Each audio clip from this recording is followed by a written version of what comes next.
sama ada lebih tinggi atau lebih rendah.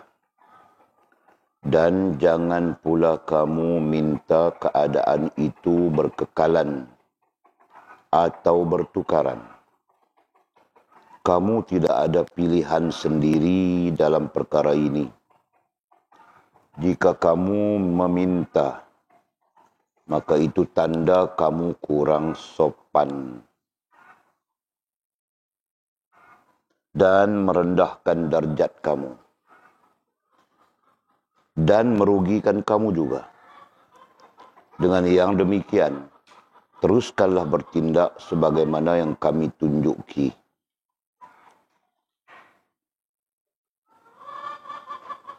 Sehingga kamu dinaikkan ke satu taraf dan kamu akan ditetapkan di taraf itu. Maka ketika itu tahulah kamu bahwa itu adalah kurniaan Allah yang menunjukkan tanda-tanda kebesarannya.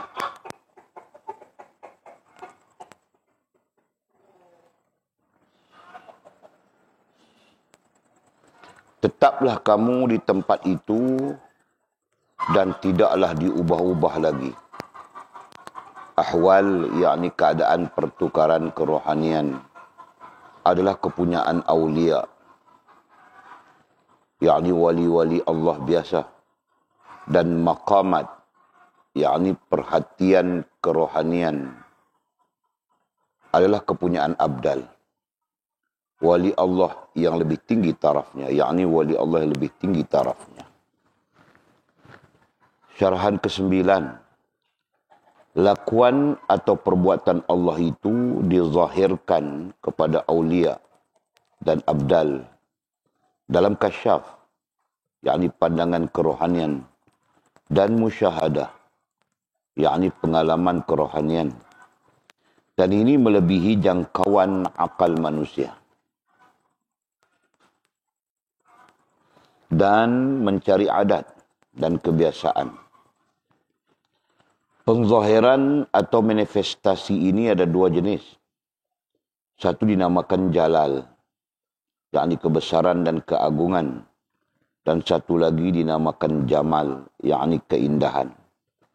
Jalal ini menimbulkan kehebatan dan mempengaruhi hati. Demikian rupa hingga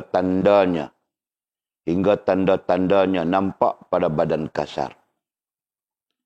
Adalah diceritakan bahawa Nabi Muhammad SAW sedang sembahyang. Maka terdengarlah oleh orang bunyi seperti air mendidih dari hati baginda. Oleh kerana hebat dan gentarnya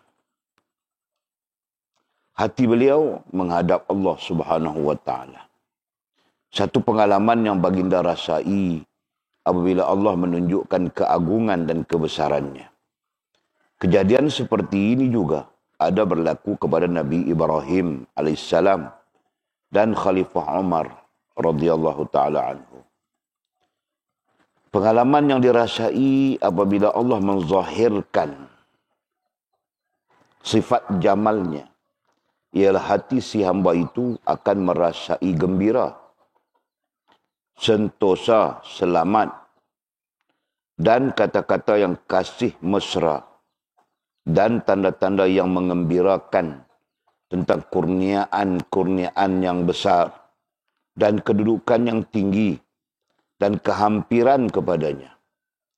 Yang kepadanya semua perkara-perkara mereka itu akan kembali. Inilah kurniaan dan rahmat Allah kepada mereka dalam dunia. Hati mereka yang cinta kepada Dia itu akan dipuaskan olehnya. Semoga mereka merasa senang. Allah kasih dan sayang kepada mereka. Nabi pernah berkata kepada Bilal, "Hiburkan hati kami, wahai Bilal." Apa yang baginda maksudkan ialah supaya Bilal bang, yakni azan. Agar Nabi masuk dalam keadaan sembahyang untuk merasai manifestasi sifat jamal itu. Karena itulah Nabi berkata, "Dan kesejukan mataku telah terasa dalam sembahyang. Kemudian kata musannif, syarahan ke-10. Okey. Kita sambung sekali lagi syarahan yang ke-9. Kita kena tengok sinopsis dia sikit. Jadi syarahan yang ke-9 ini, Maulana Mursyid kita nak mengajak kita tentang perkembangan. Ya. Nak membimbing kita, nak mengajak kita supaya melihat bahawa kerohanian itu ada perkembangannya. Atau dalam arti kata yang lain, nak mengajak kita tentang perkembangan rohaniah lah. Supaya kita ni, yang namanya murid dia ni, ada pemikiran tentang perkembangan rohaniah. Jangan kita jadi macam kebanyakan orang yang dia tak pernah tahu pun bahawa ada perkembangan rohaniah, dia tak pernah tahu pun. Nah, kalau tahu pun tidak, mana mungkin dia berfikir. Ya kan? Kita di sini yang baru tahu kata, ada rohaniah ni. Pasal kita menempuh pengajian, menempuh muzakarah ilmu, ya, mendapat maklumat. Jadi kita di sini baru tahu kata ada perkara yang perlu dibentuk, perlu dilatih, perlu di apa semua terkait rohaniah tu. Sebelum kita tempuh ni kita tak tahu. Itu yang memang ni. Rasional dia, itu rasional dia. Nampak mula kenai isu rohaniah ni bila? Sajalah kita bincang lah. Duduk pondok ni lah kan. Duduk mengaji kat masjid lah. Duduk kat masjid pun ada sekok tu yang pergi duduk cerita lagu ni kan. Ada sekok tu daripada Bukit Lambau tu yang pergi duduk cerita lagu tu. Kalau sekok daripada Bukit Lambau tak pergi cerita lagu tu pun tak duduk.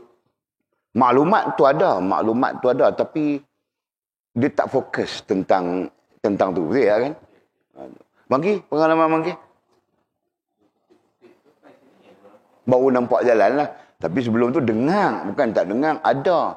Tapi tak tahu lah dengar betul lah kan. Pun budak sekok tu lah juga kan. Betul lah. Ini nak abang kata, perkara kerohanian ini, mursyid kita lah. Bila kita ikut pengajian dia, muzakarah dia, jadi langsung tak langsung, dia nak mengajak kita bagi tahu hal tu lah. Kalau bercakap bahasa salam. Kalau kita bercakap bahasa lain, bahasa mudahnya. Nah, abang kata yang namanya murid dia ni, jangan tak erti benda ni. Yang abang yang tu. Ya? Kalau berdasarkan kepada teks Arab dia, dia sebut begitu lah. Jadi yang namanya murid dia, yang namanya orang yang mengikuti pengajaran dia, tahu ada satu perkara penting, satu perkara lebih besar daripada yang duk tengok dengan mata kepala. Nama dia rohaniah. Yang nak ajak tu. Ini balik kepada persoalan kita, Bangki Mampak kita tadi. Kebanyakan orang dia tak tahu. Bila dia tak tahu, dia tak berfikir. Itu rasional dia lah. Orang ni dia fikir benda dia tahu dan dia nak tahu baru dia fikir. Kalau dia tak pernah tahu apa, dia nak fikir apa. Ya kan? Dia akan jadi tak ada apa. Itu kita pun jangan pelik lah. Bila isu rohaniah ni, ada orang fikir, ada orang tak fikir. Ya kan? Okey, itu satu. Yang kedua, Maulana Mursyid kita pun nak bagi tahu kat kita, kata langsung tak langsung ya, ada pengukuran. Ada pengukuran. Maksud pengukuran ni, rohaniah itu boleh diukur. Maksudnya gitu. Kan? Ada ukurannya dalam bentuk penanda aras. Dalam bentuk, macam kita duk cerita dah lah. Kita cerita dah benda ni saja sinopsis balik. Dalam bentuk, itulah bentuk penanda aras. Kita sebut, nak sebut pun lagi.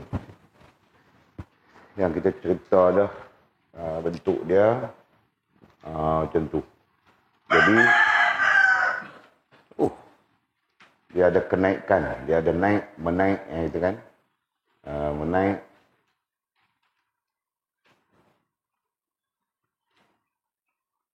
Okey.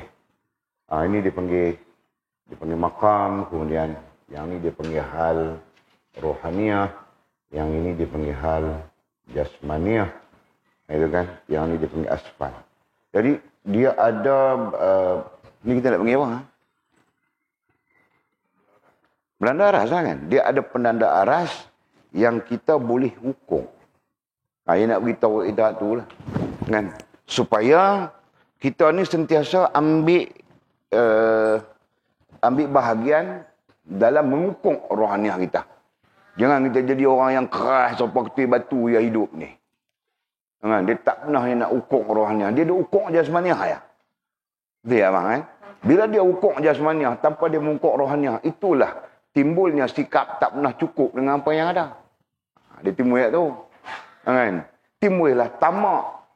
Bila timbul tamak, timbul lagi di atas tamak itu zalim. Dia timbul benda-benda tu.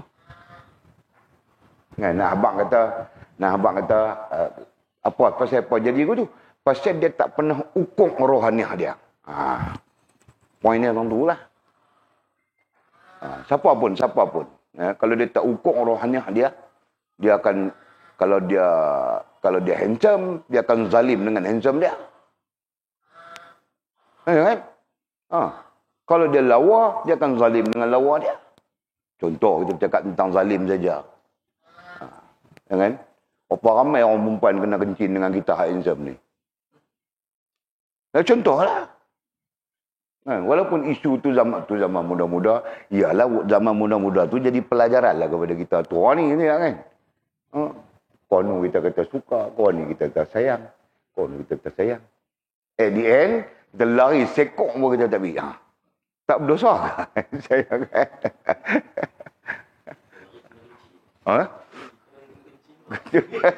Itulah. Pas kita tu, kita pun kena kencing pula. Bodoh kan? Itu contoh lah kita sebut perkara contoh lah. Perkara yang dilalui oleh semua orang ni katakan. Begitulah hal-hal yang lain. Bila dia tak pernah ukur rohaniah dia tiba-tiba ada kuasa. Dia kan zalim dengan kuasa tu. Ayolah. Kan? Kalau dia tak pernah ukur rohaniah dia, tiba-tiba dia memperolehi kekayaan benda misalnya kan. Dia akan zalim dengan kekayaan benda tu, dengan benda tu. Begitulah keadaannya. Nah abang kita kata, semuanya bertitik tolak daripada faham rohani, kemudian tahu mengukur rohani, kan? Kemudian kita nak abang apa? Tahu mengukur rohani, kemudian sentiasa menggunakan rohaniah itu untuk berhubungan dengan Allah Subhanahu Wa Taala. Sekurang-kurangnya kita pinpoint daripada sini ada 3. Daripada seluruh syarahan yang ke berapa ni ke-8 ni. Seluruh syarahan yang ke-8 sekurang-kurangnya. Okey. Jadi Maulana Mursyid kita menggunakan majas kiasan kita dengan Allah dalam hal rohaniah ni. Berarti perkembangan lah. Dia nak abang perkembangan lah. Dalam perkembangan rohaniah ini, seperti seorang rakyat kepada raja. Dia kias lah. Dia berkias di situ. Sampai-sampai dia menggunakan seseorang dengan raja. Seseorang yang dipanggil ke istana raja seolahnya begitu. Kita ulang sebut sinopsis saja. Sehingga dia memajaskan kepada kita, kalaupun kita dijemput ke istana, kan, kita sampai dah istana, kita tak boleh duduk memandai-mandai kokar tak ketahuan. Seolah-olah dia nak abang ada itu. Kan? Luar istana pun kita tak boleh duduk kokar tak ketahuan, apalagi masuk di dalam istana. Itu adalah kiasan. Kan? Jadi, kalau masuk dalam istana pun kita tak boleh duduk kokar tak ketahuan, lebih-lebih lagi kita kena jaga. Kan? Lebih-lebih lagi kita kena jaga. Jaga apa? Jaga adab kita. Berbanding kita jauh tadi di luar, di rumah kita, Sampai di depan istana pun masih jauh. Ni masuk dalam istana dah. Lebih-lebih lagi kita kena jaga adab. Kiasan itu dibawa dalam urusan perkembangan rohaniah kita dengan Allah SWT. Sama aja. Sama aja. Kan? Lalu nak buat lagu mana? Langsung tak langsung dia cerita. Kita kena jaga adab. Kena jaga sungguh-sungguh adab itu. Sehinggalah kita selesai urusan dengan Allah SWT. Kita kena selesai adab tu sungguh-sungguh sehingga kita selesai urusan dengan raja dalam kiasan itu tadi. Pun begitu dia peringatkan kita jaga-jaga juga. Jangan kita cukup dengan jemputan itu. Kan? Melainkan raja itu sendiri mai ajak kita.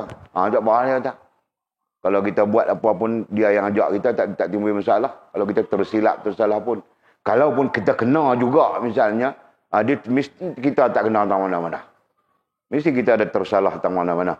Begitulah dengan Allah Subhanahu Wa Taala. Kalau tak berkembang juga, tak naik juga, lekat, tak berkembang, kita buat ada tak kena dengan Allah Subhanahu Wa Taala. Begitulah maksudnya. Okey. Jadi, kalau ikut dalam majaz ni, bila raja tu jemput kita masuk dalam dia menitahkan apa yang dia nak titahkan, kemudian dia pun habis benda tu, kita pun selesai dah di situ, berarti selesailah. Kalau dengan Allah Subhanahu Wa Taala, selesai itu bila kita berada di end kepada kita punya tujuan itu, sempurna hubungan dengan Allah Subhanahu Wa Taala. Mati itu fizikal. Mati itu adalah hal yang terkait dengan apa dia fizikal, jasmaniah kita, jasmaniah. Jadi perbincangan tentang itu. Khitab dia, muktamad dia di situ. Tapi dalam hal perbincangan rohaniah ni, dia punya end dia punya muktamad dia adalah sempurna hubungan dengan Allah Subhanahu Wa Taala. Itu maksud. Jadi macam saya mengerti banyak pengalaman. Jadi saya cari mana sistem, dia macam ada satu sistem. Ada satu struktur. Jadi Ustaz ajar benda ni. Jadi kita punya ending tu kat mana? Bila kita sampai satu taraf, tak boleh naik lagi. Sempurna hubungan dengan Allah Subhanahu Wa Taala lah. Dari sudut kita sebagai umat, kita cuma sampai di siddiqin. Ini adalah maqam tertinggi kepada umatnya baginda Nabi Muhammad SAW. Karena lepas itu adalah anbiya.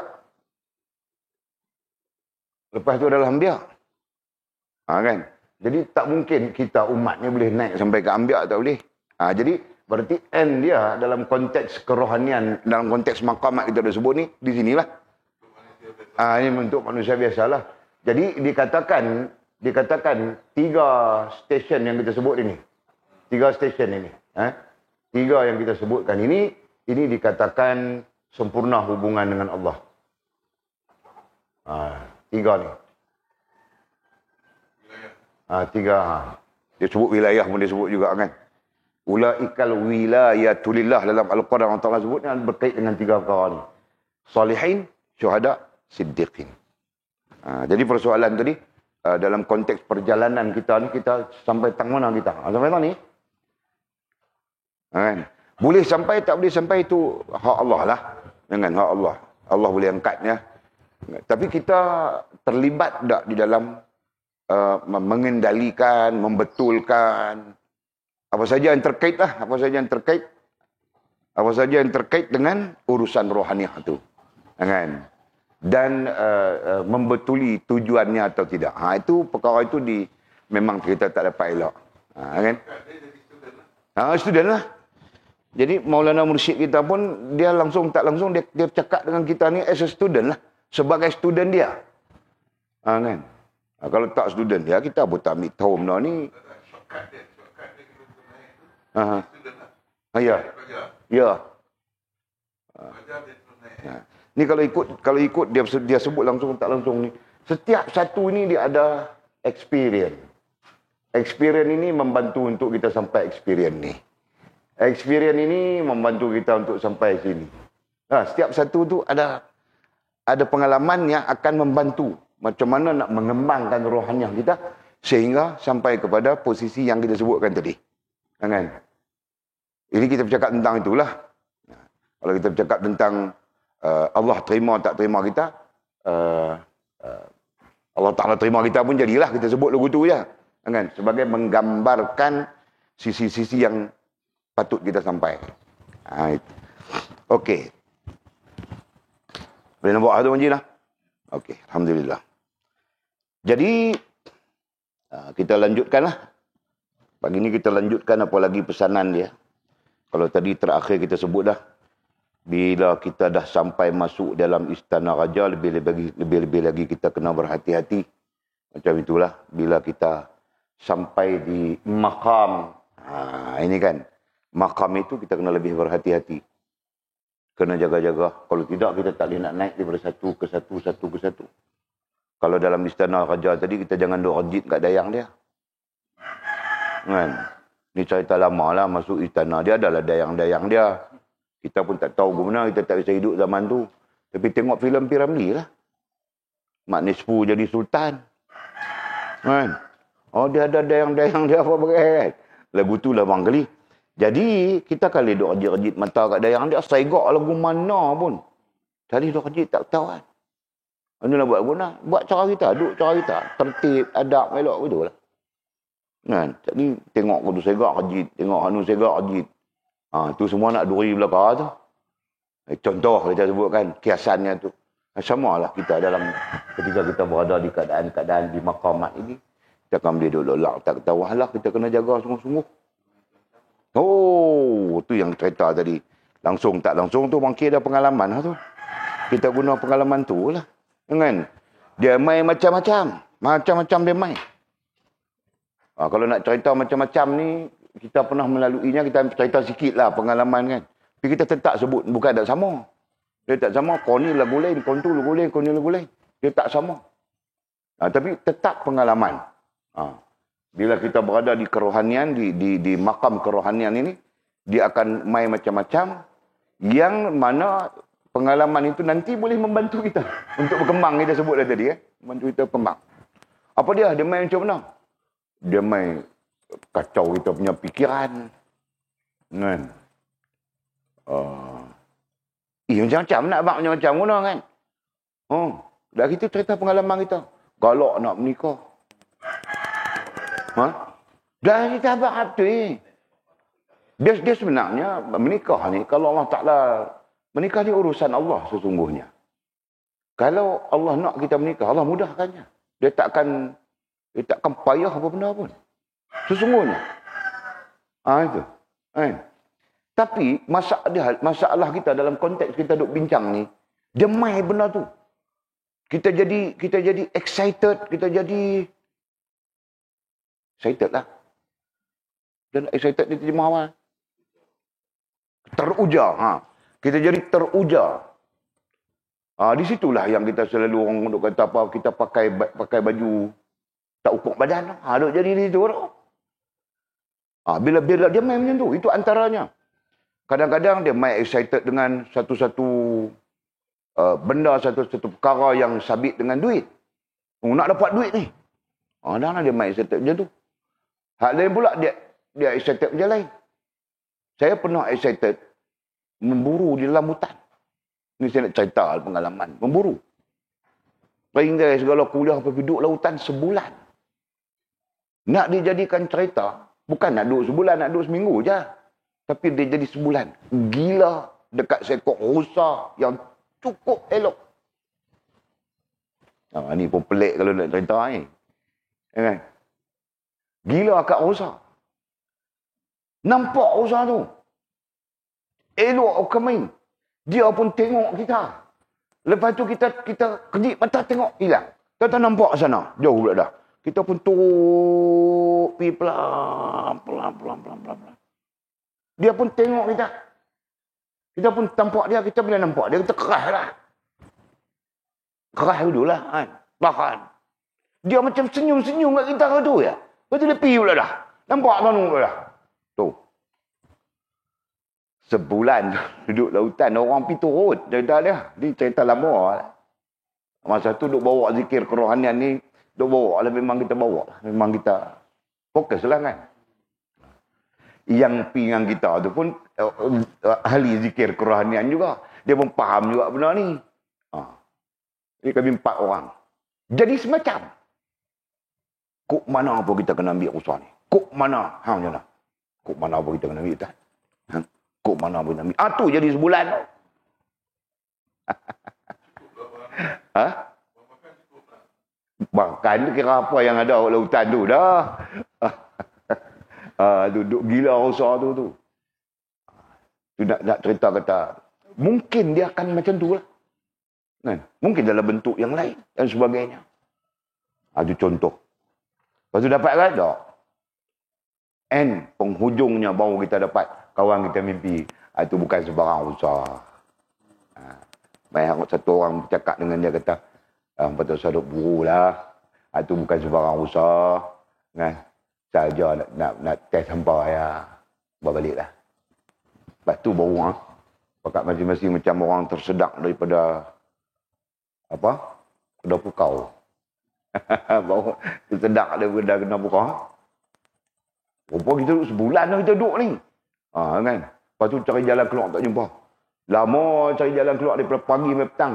Dekat nak petang, dekat nak maghrib dah baru dengar orang keluar. Pakai inhaler tu kan. Orang panggil. Baru dengar tu. Talak tu putih. Jumpa dengan orang. Hamba buat hutan ni. Saja. Apa tahu tak apa nama keluarga hamba report polis apa semua ni. Tahu dah kami saja. Nak tunjuk hero juga. Secara jasmaniah tu kan. Create lah cerita lagu tu, lagu ni, lagu tu, lagu jumpa orang bunian lah. Create mereka ni macam nak cover lain tu. Kan, sekali polis duduk soal siasat kita pula buat payah cerita. Kami pun bila jumpa polis polis tanya apa pasal ni. Abang tu. Kami masuk dalam kampung Pudira tu. Cerita ni tentang nak abang. Cerita. Kan? Dia jadi macam tu. Jadi pengalaman tu, hak lain-lain pun duk nampak macam tu juga. Duk nampak macam tu juga.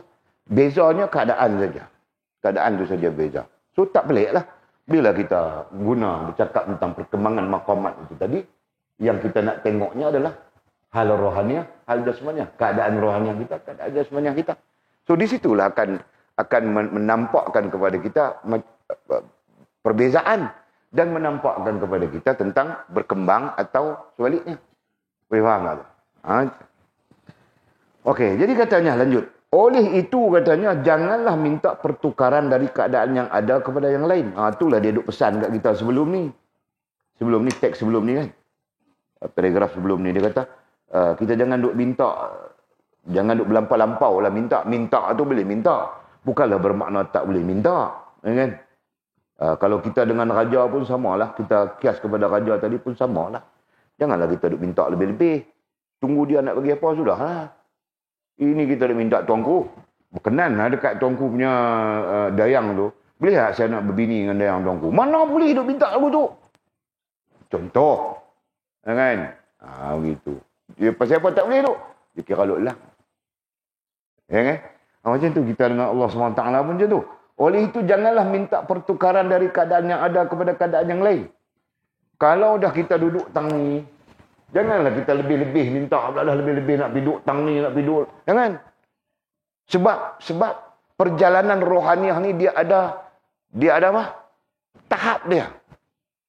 Dia tak mungkin boleh duduk di sini ni lompat pergi di sini, tak boleh. Dia tak mungkin begitu. Tak mungkin duduk di sini ni lompat atas lagi, tak mungkin. Itu nak abang kata perjalanan rohaniah ni. Dia mesti mengikut step 1, 2, 3, 4 dan seterusnya. Inilah yang majas inilah yang disebut oleh Ibnu Arabi. Ya, dalam perkembangan rohaniah mesti bermula daripada anak tangga pertama untuk mencapai anak tangga yang 1000. Kemudian Freud cedok benda ni. Sigmund Freud cedok benda ni lah. Di dalam hujah psikologi dia. Dia mengatakan bahawa langkah 1000 bermula daripada langkah yang 1. Dia punya statement psikologi dia. Orang Melayu pun, orang Islam pun puja Freud. Freud bagus. Dia punya falsafah dia tinggi. Padahal dia cedok Ibnu Arabi. Istilah berbeza. Ibn Arabi kata 1000 anak tangga bermula dengan satu. Bermula dengan satu anak tangga. Itu. Jadi maksud dia sama dalam kerohanian bersama. Kita nak langkah naik banyak mana makam hak kecil-kecil kita pun tak tahu. Tapi tetap dia bermula dengan anak tangga yang pertama. Itu. Kan?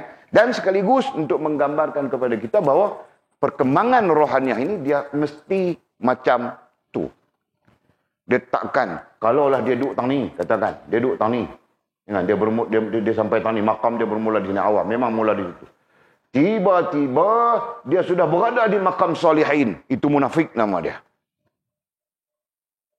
Dalam kerohanian berada munafik, itu dipanggil kerohanian munafik. Paling lama 3 hari. Nampak macam orang soleh. Lepas tu, kan tu lalu tu jadi gitu kan? Begitulah. Jadi, dari anak tangga yang pertama, dia mesti pergi anak tangga yang kedua. Kan? Betul tak? Boleh nampak lah saya sebut betul kan? Berapa ramai kita nampak, weh, asyad abang tu, pas semayang. Ish. 2 bulan cari tak ada. Faham mana? Pahatnya tu. Right, tu hatnya pakai motor besar. Lebih parah lagi, kawan dia tunjuk gambar Tina seorang belah kanan jam Tina Siam. Popok lolak tu nak kira aku mana? Kan? Tutuh pakaian ni tak guna cakap. Mincamnya. Kita pula terfikir, Abang Haji ni kalau nampak kat bini dia, tak cukup tanah nak lari ke orang. Itu contoh. Dia akan jadi gitu. Boleh faham Boleh faham saya sebut? Jadi, sebab itu kita berpegang teguh dengan apa yang dikemukakan oleh Maulana Mursyid kita. Dia ada step dia. Kita kena naik daripada sini, pergi ke sini. Bila pergi ke sini, dia ada ukuran, dia ada hal rohaniah, boleh ukur. Hal jasmaniah kita boleh guna untuk ukur. Begitu. Kemudian naik lagi tangga ketiga. Pun kita guna hal rohaniah untuk ukur, hal jasmaniah untuk ukur. Begitu bentuk perkembangan. Kita kena faham tu. Kan? Barulah kita tak tertanya-tanya. Siapa jadi lagu ni? Siapa jadi lagu tu? Siapa? Kita ni kadang-kadang duk tertanya-tanya. Sakit kepala baru kita duk tanya-tanya. Awak yang sakit kepala ni, kemarin yang duk elok. Tengok panggil kita. Betul tak?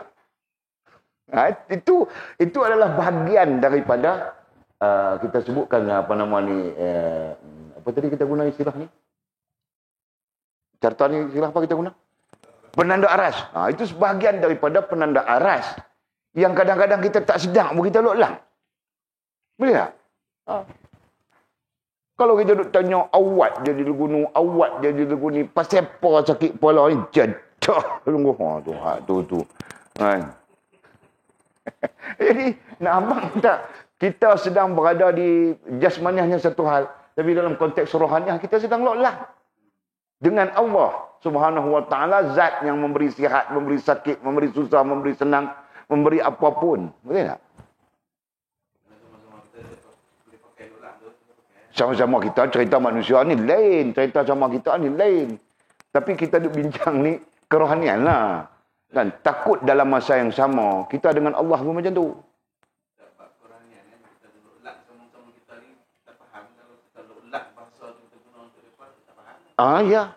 Ya betul. Panggil kata tu betul. Sebab kita faham kerohanian dan kita memandang di sudut rohanian. Orang yang bercakap dengan kita belum tentu dia faham kerohanian. Apalagi nak pandang perkara itu dari sudut rohanian.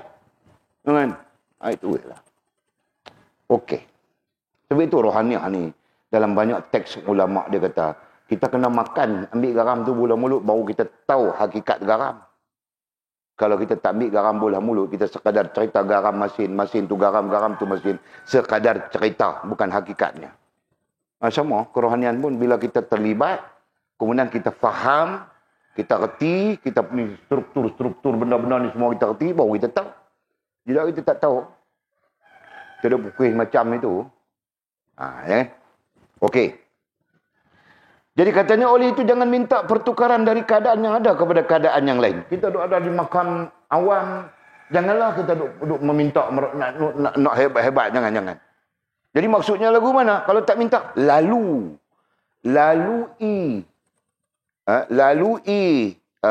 kedudukan itu, lalui kedudukan keadaan, lalui keadaan rohaniah kita, lalui keadaan jasmaniah kita, begitu. Makam itu dia akan naik sendiri dia. Macam kita duk cerita dah. Ada lima kedudukan, 5 hal terkait dengan jasmaniah. 1, 2, 3, 4, 5. 5 kedudukan terkait jasmaniah. Bagi dia berjalan begitu ya. Kita hukum yang ni ya.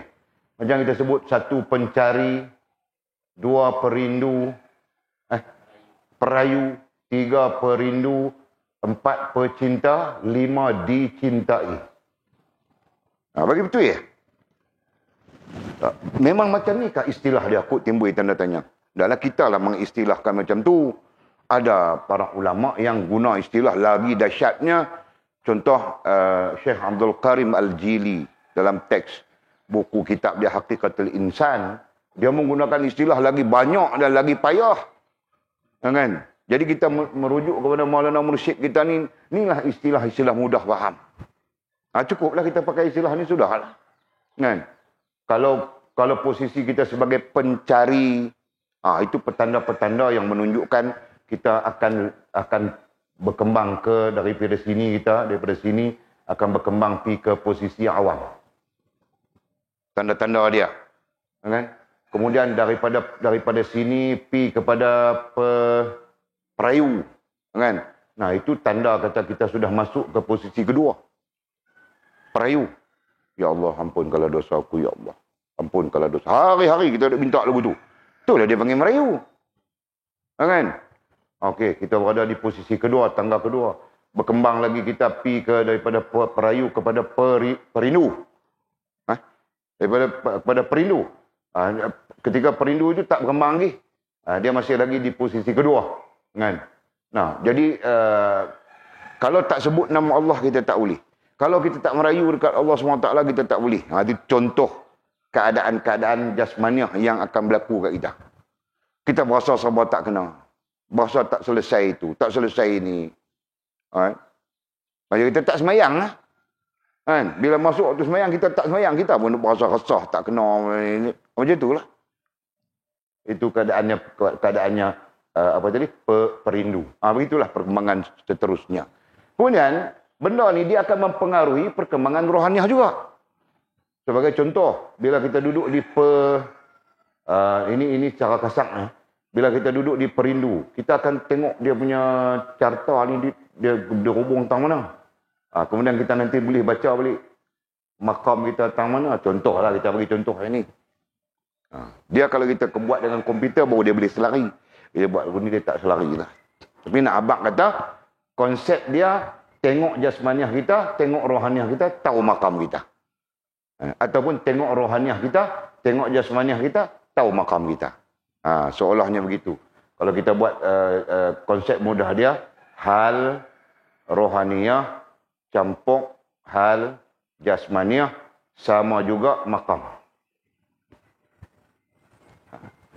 Itu kita guna fizik pula lah kira. Matematik kerohanian. Buat PhD, buat matematik kerohanian. Ada orang buat lagi. Okey. Nampaklah kan. Jadi balik kepada poin. Oleh itu janganlah minta pertukaran dari keadaan yang ada kepada keadaan yang lain. Jangan minta. Jangan. Kita buat saja. Kita praktis saja. Dan praktis itu pula mestilah ikut fakta-fakta yang kita sebutkan di sini. Baik jasmaniah maupun rohaniah. Kalau rohaniah dia ada 9 kan. Kurang-kurangnya kita sebut dalam majoriti pandangan ulama dia ada 9.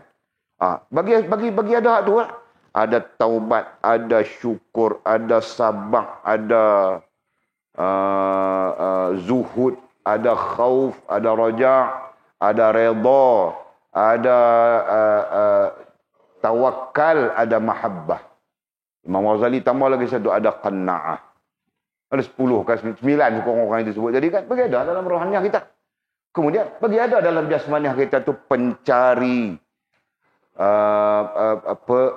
perayu, perindu, pecinta. At the end saja. Sebab sampai di pecinta kita kena tunggu. Kan? Sebab kita akan dicintai. Dicintai itu sebagai reply daripada kita sebagai pencinta itu tadi. Sebab Allah SWT ni kita kena menyintai dia, baru dia menyintai kita. Kan? Dalam konteks kerohanian. Kalau dalam konteks kerohanian, kalau kita tidak menyintai dia, jangan kata dia menyintai kita, pandang kita. Tak? Boleh faham tak kita sebut? Itu dalam konteks kerohanian. Karena itulah para ulama antara yang menyebutnya adalah Al-Imam Syaukani rahimahullah ta'ala. Dia mengatakan, jaga-jaga. Kan? Jangan sampai Allah tidak memandang kita. Maksudnya, bila Allah tak pandang kita, artinya Allah tak bagi perhatian buat kita. Hanya pasal. Itu maksudnya tu. Takkan kita nak lagu tu. Kan? Bini kita pun kita nak bagi perhatian kat kita. Jangan duk fokus hal lain. Kena bagi perhatian kat aku sebagai suami ni misalnya. Dia kan. Kadang-kadang mereka pun main sibuk. Mereka lagu tu lagu ni. Mereka tak peduli kita lah. Nak kopi kita sendiri. Nak apa kita sendiri. Lama-lama kita fikir. Baik aku duduk untuk orang. Dia mula lah. Kan? Contoh. Tidak ada kena mengenangan yang hidup maupun yang telah mati. Okey. Mana katanya apa? Sama ada lebih tinggi atau lebih rendah? Yang terkait dengan jangan kita duk minta pertukaran itu sama ada lebih tinggi atau lebih rendah. Kan? Jaranglah orang nak minta hak rendah. Orang minta hak tinggi je kan. Kalau dia duduk di awam tu, dia nak naik terus solehin tu. Kadang-kadang di situ pun kita tamak je. Itulah isu dia. Kan? Kita tamak dengan makam, kata para ulama. Kan? Kan boleh tamak, dia ada cara dia. Kuih pun nak buat dia satu semua kena sabar. Main saya pakat dengan orang buat, apa nama kita makan semalam? Syam, roti Syam. Roti Syami. Saya pun tak tahu dia buat macam mana. Kalau saya tak sabar lah. Kita uli, kalau nak try dong. Dia pun uli simpan sejam. Lagu tu baru kita tahu. Kalau lagu tu kita tak boleh buat. Dia pun boleh. No. Kita uli, lepas tu kita nak bakar dong. Dia pun tak simpan sejam. Kita mengkit-mengkit tengok dia pun duduk ni lah. Lah dia buat sana. Kita sejam tadi kami uli siap dah. Lagu tu. Nak buat apa sampai sejam? Kalau tak uli sejam kita bakar bukan dia nak kembung elok jadi begitu. Macam tu. Itu contoh lah. Jadi bila kita balik kepada keadaan ni, sama ada lebih tinggi atau lebih rendah solat minta. Ukuk dengan kita sebut ni, rohaniah ukuk dengan kita sebut 9 perkara tu, jasmaniah ukuk dengan kita sebut 5 perkara ni. Sudah. Jangan duk minta nak naik sana, nak kembang, nak cepat, nak dicintai. Itu semua. Baru sembahyang 2 hari ya. Lepas tu dia duk, ya Allah aku menyintaimu ya Allah. Allah Ta'ala tak tahu kita pemohong. Allah Maha tahu kita pemohong. Mohong dalam ya Allah aku menyintaimu tu duk ingat Hindustan pukul 4:30 5 lagi duk ingat lah siap lah. Kan? Tak apa kita cerita pasal Hindustan apa tu. Sedarat. Okey. Kemudian katanya, dan jangan pula kamu minta keadaan itu berkekalan atau bertukaran. Sama juga. Kita pun jangan minta keadaan kita tu kekal gitu kah atau bertukar gitu kah, jangan minta. Dia lebih kurang lagu tu lah, bandai sama aja kan. Pasal apa? Sama. Sebab dia tak mau kita ni jadi buruk adat. Sebab dia sama ya, tak mau kita ni buruk adat. Biar Allah SWT lah nak angkat kita. Macam mana pun. Nak kekalkan kita kah, nak angkatkan kita kah. Bahasa mudahnya ialah kita janganlah duk fokus pasal itu. Kita fokus pasal kita nak berhubungan dengan Allah SWT. Ataupun kita fokus dengan hal rohaniah kita dan kita fokus dengan hal jasmaniah kita. Bagi ada sifat-sifatnya kita sebutkan tadi. Kita fokus satu je. Jangan duk kira nak berubah lagu tu, berubah lagu ni, naik lagu tu, tinggi lagu tu, tak mahu. Itu nasihat Maulana Mursyid kita. Katanya, kamu tidak ada pilihan sendiri dalam perkara ini sebab kita bukan ada pilihan. Kenapa kita tak ada pilihan? Karena bukan kita yang akan mengangkat kita. Itu. Ya. Kita tidak ada pilihan. Kenapa? Karena bukan kita yang mengangkat kita. Siapa yang mengangkat kita? Allah Subhanahu wa taala. Itu ya Allah sebut dalam yang kita duk baca, qulillahumma malikal mulki tu'til mulka man tasha wa tanzi'ul mulka mimman tasha wa tu'izzu man tasha. Ya kan? Biadikal khair innaka ala kulli syai'in qadir. Semuanya dalam hak Allah Subhanahu wa taala. Dia nak angkat ke, dia nak jatuh ke, dia nak mulia ke, dia nak hina ke, itu hak Allah Subhanahu wa taala. Sebab itu kata musannif, kamu tidak ada pilihan sendiri dalam perkara ini. Kita tak ada pilihan sendiri. Hak Allah Taala Subhanahu wa taala mutlak. Nah, jadi betapa kalau kita fahamlah secara kerohanian, betapa kita terseduk kalutlah makam tu. Nak abang tu lah. Betapa kita terseduk kalutlah nak naik tinggi ke, apa ke tak payah kalutlah. Tu nak kalutlah apa? Kalutlah hari ni yang kita duk abang ni. 5 hal jasmaniah tu kita kena kalut tu. 9 hal rohaniah tu kita kena kalut tu. Terus ada kalau nak duduk makam mana, tinggi mana, terus. Nak kekal tempat kan, nak naik lagi tak usah. Kan? Itulah maksud dia. Supaya poin umumnya adalah kita jangan loklak, jangan buruk adab dengan Allah SWT. Sebab yang kita dah sebut tadilah, kita ni kadang-kadang baru elok 2 hari nak jadi waliah. Ya kan? Kadang-kadang kita terpengaruh. Itu satu isu ni. Kita terpengaruh dengan cerita-cerita para wali. Kita terpengaruh dengan andaian-andaian. Kita terpengaruh dengan kadang-kadang macam-macam lah. Macam-macam. Yang penting kita sebut kita terpengaruh lah.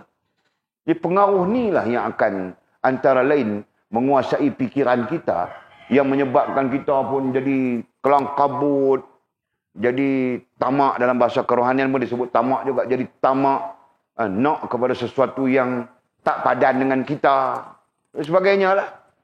Semua itu adalah dalam konteks kerohaniannya disebut sebagai buruk adab. Jadi kita nak kena jagalah buruk adab ni. Lagi duk buruk adab lagi tu kita tak naik. Kita kena faham lagu tu lah. Bukan Allah Ta'ala tak boleh angkat kita naik. Allah Ta'ala boleh angkat naik. Banyak orang-orang kerohanian yang main daripada penyamun asalnya. Bunuh orang macam. Kan? Allah Ta'ala angkat dia naik. Naik je. Kan? Cumanya dalam konteks kita tu, kita jangan buruk adab dengan Allah Subhanahu Wa Ta'ala. Begitu. Jadi pengajaran para ulama ni sama saja dengan pengajaran Rasulullah. Rasulullah mengajak sahabat benda yang sama aja. Tentang kerohanian. Sahabat mengajak tabi'in benda yang sama. Sebab itu, kalau kita tengok wali-wali Allah pada zaman tabi'in, mereka pun benda yang sama. Kan? Ibrahim Adham sebagai contoh. Zunnun al-Misri sebagai contoh. Sari as-Saqati sebagai contoh. Zunnun Misri ni qat'ut tariq. Sari as-Saqati menurut cerita mereka memang dia pun asalnya tak bagus juga. Dia kata kan. Macam itulah. Jadi nak abang kata tak bagus itu bukanlah satu hal. Kan? Kerana manusia boleh berubah. Tapi ketika berubah, ketika sedang, di situlah kita kena jaga adab di antara kita dengan Allah Subhanahu Wa Ta'ala. Zatnya Maha Agung ni, kan? Tadi dalam syarahan ke-9 baru dia cerita apa yang nanti menyebabkan kita beradab dengan Allah SWT seolah-olahnya. Lagi kita cerita. Kita terus dulu. Kemudian katanya, jika kamu meminta, maka itu tanda kamu kurang sopan. Muslim jawab lah. Dia kata kalau kita duk minta-minta lagu tu tanda kita kurang sopan. Ini bahasa terjemah ni. Kan? Kalau bahasa mudah kita lolak lah. Kan? Ataupun buruk adab. Jika kamu meminta, maka itu tanda kamu kurang sopan dan merendahkan darjat kamu. Kurang sopan sepasal dan menunjukkan rendahnya darjat kita. Tu minta-minta apa hal. Dan merugikan kamu juga. Dan ini pasti merugikan kita. Sebab apa merugikan kita? Sebab kita sebut tadi lah. Kalau kita masuk jumpa raja, duduk berjalan dengan raja, tuanku nak tuanku punya dayang. Syok lah tengok tuanku punya ni, minta tuanku. Tuanku dia nilai dah. Raja tadi dia nilai. Budak ni. Kan ayat aku ni, hak ni. Saya bagi par. Kan? Kalau nak bagi pun, ambil dah. Duk syok kat dayang ambil lah. Habis sangat cakap tu ya. Dia nak berkembang lebih daripada itu, tak payah. Mungkin begitulah kita katakan. Maka andaian kita dalam kerohanian dengan Allah SWT pun mungkin lagu tu. Bila kita sibuk duk minta tu, minta ni, minta tu kedudukan di sisi Allah SWT. Jadi mungkin benda ni merugikan kita. Allah Ta'ala bagi lekat di situ ya. Tak berkembang pun. Okey. Katanya dengan demikian, dengan yang demikian, yang disebut kat kita tadi tu, jangan duk minta apa dia kalut tu, teruskanlah bertindak sebagaimana yang kami tunjuki. Jadi yang sepatutnya lagu mana? Kita bertindak macam mana yang ditunjuk oleh Maulana Mursyid kita tunjuk kat kita lah. Jadi saya ni mewakili Maulana Mursyid dah tunjuk ni nak bagi mudah. Maulana Mursyid kita dia tunjuk dalam teks. Teks ni boleh baca andai gitulah. Boleh jadi faham, boleh jadi tak. Kan? Kita buat keluar takhrif, buat keluar perah otak, buat keluar bagi jadi lagu ni. Untuk kita tunjuk, nampak? Dan kita nampak. Jadi dia kata apa? Teruskanlah bertindak sebagaimana yang kami tunjuki. Tindakan kita mesti bagaimana Allah Ta'ala tunjuk sudah. Jangan ada lebih-lebih kita kata tadi. Macam mana Allah Ta'ala tunjuk lah. Kita tak abang dah. Hal rohani Allah Ta'ala tunjuk 9 sifat. Hal jasmani Allah Ta'ala tunjuk 5 sifat. Semua ni ada dalil belaka. Kalau kita nak fokus kepada dalil, ada dalil belaka. Kan? Ada hadisnya. Sebagai contoh. Taubat tak ada hadis kah? Ayat Quran pun ada. Kan? Sabar tak ada hadis kah? Ayat Quran pun ada. Begitulah sampai kepada mahabbah 9 sifat. Ada dalil Al-Quran, ada dalil hadis Nabi SAW. Kita tak fokus dari sudut istidlal lah.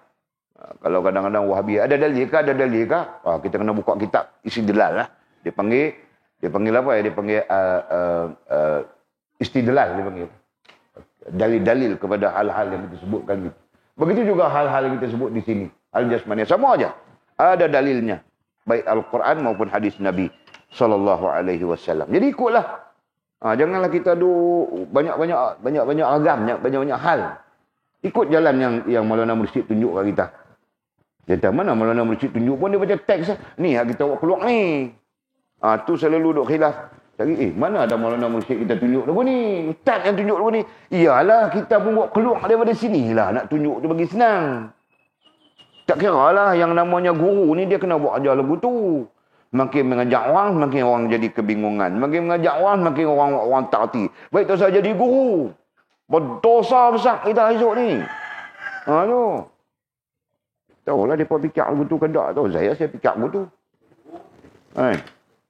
Dia tunjuk bagi boleh lah kan. Saya fikir lagu tu.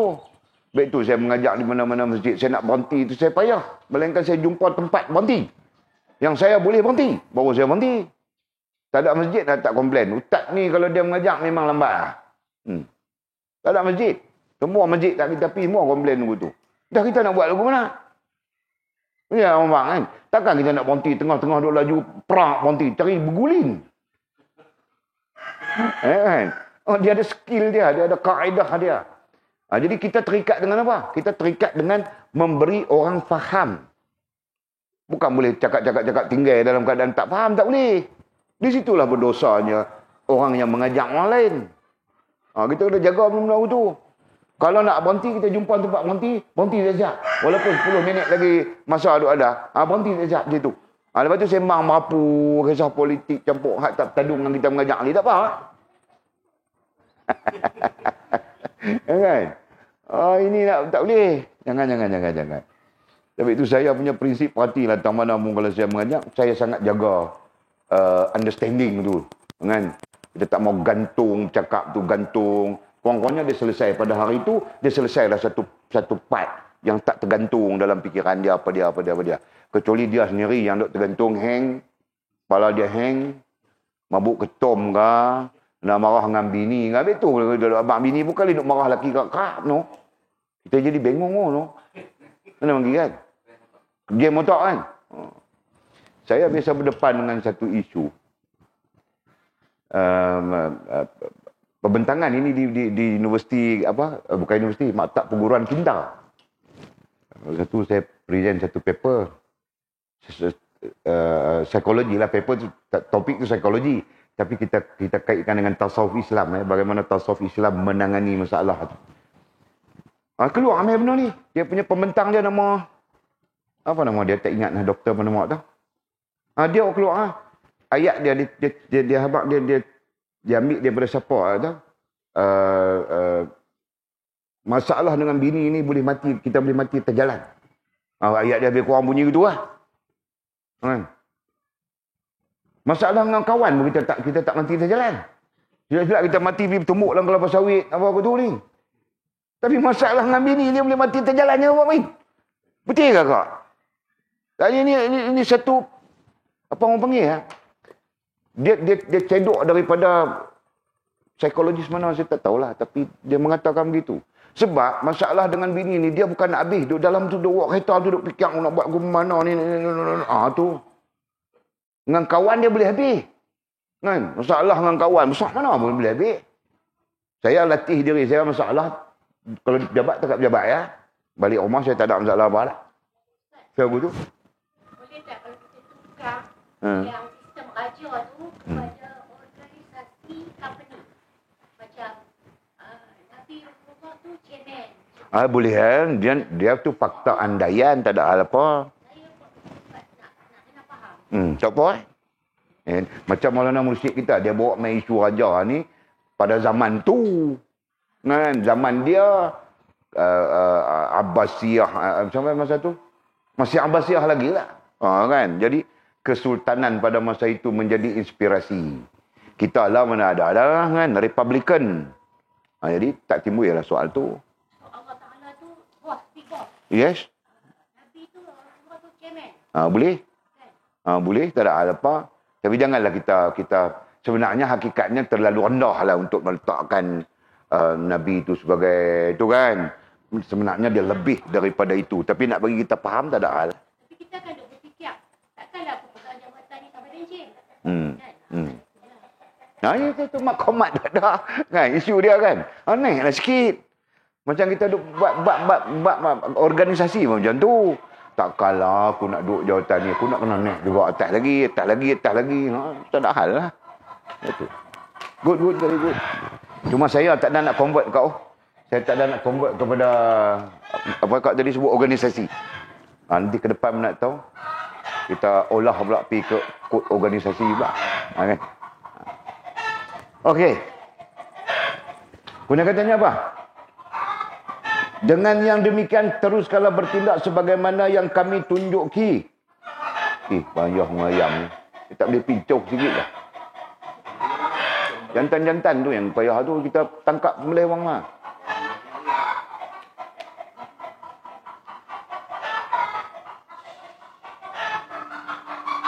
Dengan yang demikian teruskanlah bertindak sebagaimana yang kami tunjuki.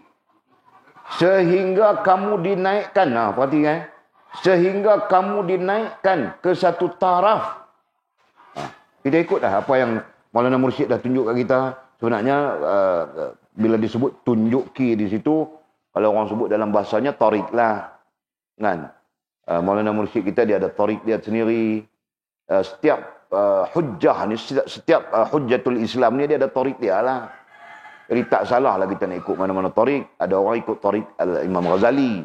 Ada orang ikut tarik Imam Syazali, Hasan Syazali. Ada orang yang mengikut tarik macam-macam lah kan. Jadi kita sebut macam-macam sudah. Dan dia akan sampai pula tarik yang besar. Daripada yang besar itu ada tarik kecil-kecil. Kan. Jadi kalau kita sebut tarik kita lah ni, kita guna pakai tarik Maulana Syekh Abdul Qadir Jailani rahimahullah ta'ala. Tarik kecil dia Hamdani Sab. Boleh dia sebut dulu tu kan. Nanti ada anak-anak kita pula dia ikut ayah Sab. Ya kan? Jadi itu dipanggil tarik lah. Dalam konteks yang besar maupun dalam konteks yang kecil. Sebab itu skala besar dia adalah baginda Nabi Muhammad SAW. Di bawah baginda Nabi Muhammad SAW itu ada banyak terserah kita aja. Kan? Pasal apa yang saya ikut, saya pegang dengan Maulana Mursyid Syekh Abdul Qadir Jalani. Saya compare kepada 7 tarik. Ya, compare kepada 7 tarik. Saya dapati tarik Maulana Syekh Abdul Qadir Jalani rahimahullah ta'ala lah simple dan sangat mudah dipahami. Berbanding yang lain. Bukan kita tak baca Al-Istihsan, Burhanuddin Naqsyabandi, Syekh Burhanuddin Naqsyabandi. Kita baca. Kan? Kita belajar pun teks dia. Tapi payahlah. Orang kata apa, serabulah bahasa tu. Kita sebut mudah bagi kita tu. Nak faham payah. Kemudian nak melalui payah. Ada banyak dia punya terminologi yang kita nak ingat. Ni berkaitan dengan hal jasmaniah saja. Macam-macam mencerita. Berkaitan dengan hal rohaniah saja. Macam-macam mencerita. Jadi kita tak larat ingat. Kita ambil hal mudah lah kan. Begitu juga Imam Ghazali sebagai contoh. Sebagai bukti nak abang kata kenapa saya buka Maulana Mursyid Syekh Abdul Qadir Jalani, kenapa tak buka Imam Ghazali. Saya nak bagi contoh bukti tentang nafsu saja. Imam Ghazali mengajak 7 nafsu. 7 tingkatan nafsu. Bukan salah betul ya? Tak salah. Nah, tapi kita nak mengingat satu persatu. Mengingat nama tak apalah. Nak mengingat konsep setiap satu tu. Oi, tak ingat kita. Tiba-tiba datang Maulana Mursyid Syekh Abdul Qadir Jalani rahimahullah, dia ajak kita 3 ya. Yang kita kena fokus betul-betul, lawan, tentang dia, buang dia, elak dia. Kan? Yang lain insya-Allah tak ada hal apa. Nah, mana kita nak pegang? Kalau saya pegang hak 3 tu mudah. Mudah nak faham, mudah kita nak buat, mudah kita nak praktis dan sebagainya. Berbanding hak 7 tu. Begitulah perbandingan ilmiah ya terkait dengan 2 orang mursyid besar ni. Mursyid besar dalam ahli sunnah wal jamaah ni, baik Imam Ghazali, Abu Hamid Al-Ghazali rahimahullah ta'ala maupun Abdul Qadir Jailani rahimahullah ta'ala. Okey. Jadi katanya, jadi kita pun teruslah ikut cara ni, cara mereka ni, sehingga kamu dinaikkan ke satu taraf. Sehingga Allah Ta'ala yang angkat kita. Kamu dinaikkan, bererti bukan kita naik sendiri. Macam kita sebutkan tadi lah. Kita bukan ada pilihan dalam hal ini. Semua hak Allah SWT mutlak. Allah yang mengangkatnya. Nah, sehingga kamu dinaikkan, berarti Allah yang menaikkan kita ke satu taraf. Ke satu taraf. Taraf berarti maqamat lah. Taraf di situ ai maqamatnya. Kadang-kadang teks kita ni disebut taraf saja. Taraf di situ ai maqamat. Dalam maqamat itu ada makam-makam kecilnya. Misalnya daripada garis ni, di situ bintang tengah-tengah tu, pangkal tengah-tengah tu, nak naik ke awam. Dia ada beberapa stesen kecil yang kita tak bincang lah. Nanti kita jumpa dalam teks-teks yang berbincangnya, yang membincangkan tentang itu. Kita sebut topik pukai terus saja. Begitu. Okey. Sehingga kamu dinaikkan ke satu taraf. Taraf itu ukurannya adalah makam. Kita sebut dah tadi, ai makam. Dan kamu akan ditetapkan di taraf itu. Bila Allah Ta'ala naik kita di satu makam, Allah SWT akan tetapkan kita di satu makam itu, di stesen itu, di point itu. Ya? Dan kamu akan ditetapkan di taraf itu. Apa maksud ditetapkan? Allah SWT akan meletakkan kita di satu stesen ataupun makam itu secara konsisten. Maksud tetap di situ adalah konsisten. Bukan tetap di situ maksud tak berubah-ubah. Bukan. Faham tak? Jadi, daripada tak ada makam kepada awam. Allah Ta'ala akan tetap kita di situ dulu. Sehingga kita selesai proses keawaman kita itu. Faham tak? Apa dia selesai proses keawaman ni apa dia? Bila kita ada ilmu. Datang daripada ilmu, kita pencari itu tadi. Itu dia punya proses dia. Nampak perjalanan tu kan? Jadi kita kebetulan sebagai pencari. Hal jasmani kita pencari. Jadi apa yang kita cari? Yang kita cari itu ilmu lah. Antara yang kita cari itu adalah ilmu.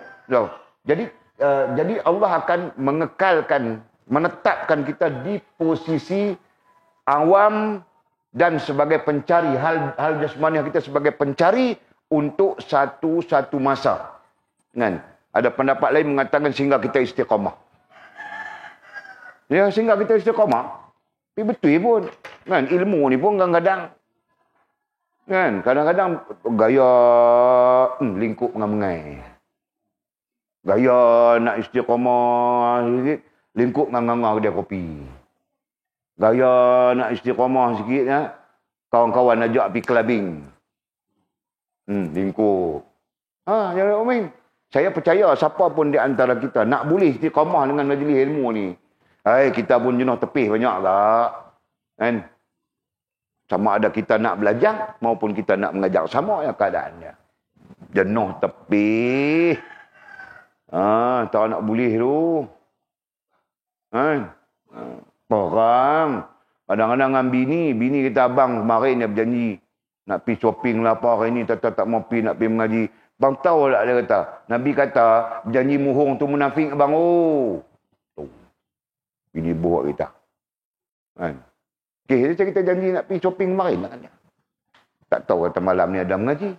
Kita tengah duduk semangat. Nak pergi mengaji, tak apa. Hari lain kita pergi, aku nak pergi mengaji dulu ni. Abang tahu tak, Nabi kata janji muhung tu munafik. Tutuh kita pun cengit.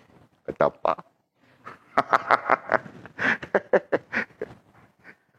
Allah, Masya Allah, tabarakallah. Right. Dia pun betul, dia baca hadis sungguh.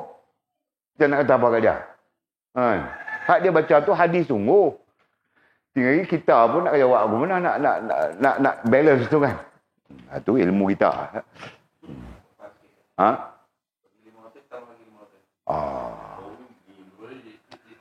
Hak tu dia umpan, hak tu dia panggil umpan. Kan? Ada orang kita duduk tengok video kan. Dia kawan tu balik pada mana tu lewat. Balik tak ada buka pintu lagi, bini ingat lah. Tengok video lah. Dia pun buat konten je kot kan. Anak kami tak ada kali sayang. Dia belecak kat laki dia. Laki dia buka pintu dulu yang. Duk yang itu. Sekali lah belecak, buka lah pintu dulu. Sekali belecak. Kan? Ini pun buka pintu, sambil buka sambil duk bunyi lah. Kan? Sampai tak ingat anak bini keluar sotih lagi. Duk bunyi lagi. Keluar lagi sotih lagi. Tak habis, bagi lagi. Tapi kau pelan sikit lah. Bunyi tak? Bagi lagi. Dekat 3-4 lah. Duk bunyi lagi. Lah sekali bagi 5 tu.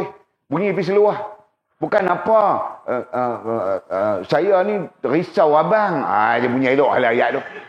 Bunyi elok lah. 5 tu lah. Jangan pergi kat asal tu. Tambah 5 tu kat atas tu. Dia kata esok. Janji kerap sikit lah. Dia kata. Allahu Akbar. Mudah-mudahan kita tak berdepan lah hal-hal begitu. Neo no. Okey. Jadi katanya, maka ketika itu, ini bila Allah naikkan kita ke satu taraf, kemudian Allah tetapkan di taraf itu. Saya sebut dah kan, tetap di situ bukan bermakna permanen, tapi tetap di situ bermakna istiqamah. Itu makna dia. Tetap di situ dengan makna istiqamah. Cari istilah tidak jumpa. Sehingga Allah Ta'ala istiqamahkan kita. Istiqamah dengan hal jasmaniah, istiqamah dengan hal rohaniah. Maqamat itu kita pejam mata, kita selalu fikir Allah Ta'ala yang naik kan. Kalau kita duduk di maqamat, kita duduk maqawam. Aku gemanya nak duduk maqam siddiqin ni. Kalau kita duduk fikir, pakai jahannam tu ya kita. Sama lah dengan orang duduk fikir nak jadi walinya nak. Kan? Dia duduk fikir macam mana nak jadi wali. Jangan nak jadi wali. Masalah. Kan? Itu suruh fikir. Fikir hak kita kena ada ni. Jasmaniah kita kena ada berapa perkara. Rohaniah kita kena ada berapa perkara. Fikir tu ya. Itulah jalan yang ditunjuk oleh Maulana Mursyid kita. Okey. Kemudian katanya, maka ketika itu tahulah kamu. Maka ketika itu tahulah kamu. Bahawa itu adalah kurniaan Allah yang menunjukkan tanda-tanda kebesarannya. Tahulah kamu. Kalau saya bercakap bahasa mudahnya orang Kedah kata, baru terti. Itu bahasa orang Kedah. Ketika itu, maka ketika itu, maksudnya pada ketika Allah Ta'ala tetapkan kita, istiqamahkan kita tadi di satu-satu taraf, di satu-satu maqam, kan? Ketika itu tahulah kamu, baru kita reti bahawa itu adalah kurniaan Allah yang menunjukkan tanda-tanda kebesarannya. Baru kita reti. Macam mana kita boleh reti? Kita boleh reti dengan pengalaman kerohanian itu tadi, selain daripada ilmu fizikal. Macam mana kita boleh tahu? Tahu dengan pengalaman kerohanian itu tadi. Itu yang saya katakan tadi, setiap kita ada pengalaman kerohanian. Dan kita sedang menggunakan pengalaman kerohanian itu untuk kita berkembang. Kan? Dulu guna kita. Dulu guna kita bangkit. Baik. Dulu baik. Sekarang kita nak guna pengalaman tu untuk lebih baik. Betul tak kan? Begitulah. Kalau dulu cap ayam, lah kita ada usaha nak pergi jadi cap gajah. Jadi lagu tu. Itu maksudnya tu. Jadi kita tahu lah. Kita tahu lah hak mana baik, hak mana buruk lah ni. Kan? Dulu masa satu keadaan dulu kita main redah ya. Mana kita tahu janji masuk. Dia kan? Lah kita tahu dah. Dari mana-mana kita tahu? Selain daripada maklumat, ilmu dan sebagainya. Pengalaman itu. Pengalaman tu yang mendewasakan kita. Sebut begitu kan. Dia falsafah guru. Tahun 80-an saya tengok. 85 kot. Tak salah saya. 85. Pengalaman adalah guru yang terbaik. Cogan kata hari guru. Cogan kata hari guru. Masa tu saya tengok. Daripada buat panduk tu kan. Jadi pengalaman. Jadi katanya, maka ketika itu tahulah kamu, retilah kita, mungkin faham boleh masuk itu. Fahamlah kita bahawa itu adalah kurniaan Allah yang menunjukkan tanda-tanda kebesarannya. Kita faham kata hak tu kurniaan Allah. Faham kata Allah yang boleh buat yang tu. Tak ada siapa pun boleh buat. Kan? Mengangkat, menaikkan kita itu mutlak kuasa Allah SWT. Allah saja boleh buat. Tak ada siapa boleh buat. Kita fahamlah. Okey, kalau dah faham, tetaplah kamu di tempat itu, baru kita akan rasa senang duduk di tempat tu. Baru kita akan rasa tenang, senang, bahagia, damai duduk di tempat tu. Duduk di kalau kita sebut makam tadilah. Baru kita tak, duduk awam pun tak apa. Kan? Baru kita rasa tenang. Baru kita rasa tak apa. Tidak kita tamak. Yang kita sebut awal tadi. Kau nak jadi wali lah. Masuk grup zikir tu, kata nak jadi wali lah. Sembang bila pun wali lah. Ada orang jenis itu. Cakap ni kisah wali lah. Wali lagu ni. Nak jadi wali lah. Tak ada. Kita dengar daripada bersembang tu, sembang. Ni tajuk semua, tajuk nak jadi wali lah. Tak ada cerita lain. Kita pun tanya, jadi wali tu macam mana? Karamahnya. Kita akan diberi karamahnya. Karamah macam mana? Dia pun... Lah kali bawa pergi cerita kebai, jalan tahyang, bawa pergi cerita begitu.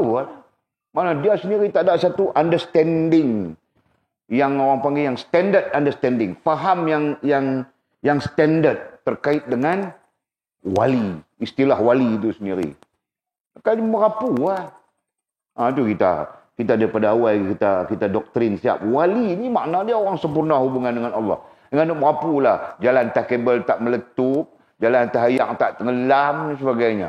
Jadi hadut berlaku tu, itu adalah karamah. Ya? Karamah artinya satu-satu kemuliaan yang diberikan kepada orang yang sempurna hubungan dengan Allah Subhanahu Wa Taala. Dan ada kalanya pemberian itu mencari adat, dipanggil. Lagu tu je. Itu adalah definisi yang sangat-sangat tidak berbahaya lah. Berbanding definisi-definisi bahaya yang dipakai oleh dia pun tak ngerti sama. Tapi daripada mereka yang kot no. Takkan Tok Guru mereka ajak lagu tu. Tapi mungkin Tok Guru pun tak ngerti. Macam kita bisa berjumpa satu kes. Orang Pok Macang dulu meninggal dah. Mudah-mudahan Allah tak ampunkan dosa dia. Kan? Dia mengajak lagu tu. Dia mengajak orang tasawuf falsafi. Kita kata tasawuf falsafi lah sebab kita faham tasawuf itu beza-beza tu kita faham. Hak mengikut dia mana faham.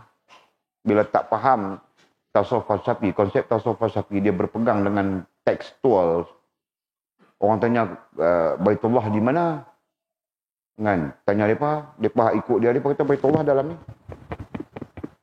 Cerita mengata Baitullah dalam ni. Siapa boleh faham Baitullah dalam ni? Mangki boleh faham tak kalau saya kata Baitullah dalam ni? Sebab kita tak dapat penjelasan ilmiah lagi, betul kan? Mereka tu belajar Baitullah dalam ni. Baitullah yang ada di Makkahul Mukarramah itu palsu. Ikut tu. Baitullah yang sebenarnya dalam ni. Betul kita semayang, kita menghadap ke mana, tak payah tak. Selagi mana kita yakin kita menghadap Baitullah. Sebab Baitullah sebenarnya dalam ni. Saya duduk kaji, merapu, berbelit-belit. Tahap sasau lepas ni, tahap sasau. Kan? Tapi ada lah. Mati lah, Tok Guru mati dah. Anak murid dia lah kuat ada lagi. Tu nak abang kata, Tok Guru pun tak erti, nak main anak murid erti dulu mana. Tok Guru tak erti, anak murid tak erti, tapi mereka duk create. Nak bagi nampak macam mereka ini adalah orang yang paling erti. Akhirnya jadi sasau. Kan? Jadi sasau. Nak abang orang kata Baitullah dalam ni. Tak gaduh pergi Mekah tu palsu, tu Baitullah palsu. Baitullah yang sebenarnya dalam ni. Fikir mampu itu, otak mendidih fikir pun. Kita tak boleh terima kecuali ditafsirkan. Kan? Tafsiran kerohanian. Tak apa. Mana boleh duduk cakap dengan orang awam lagu tu. Dia cerita dia. Okey. Mana katanya apa?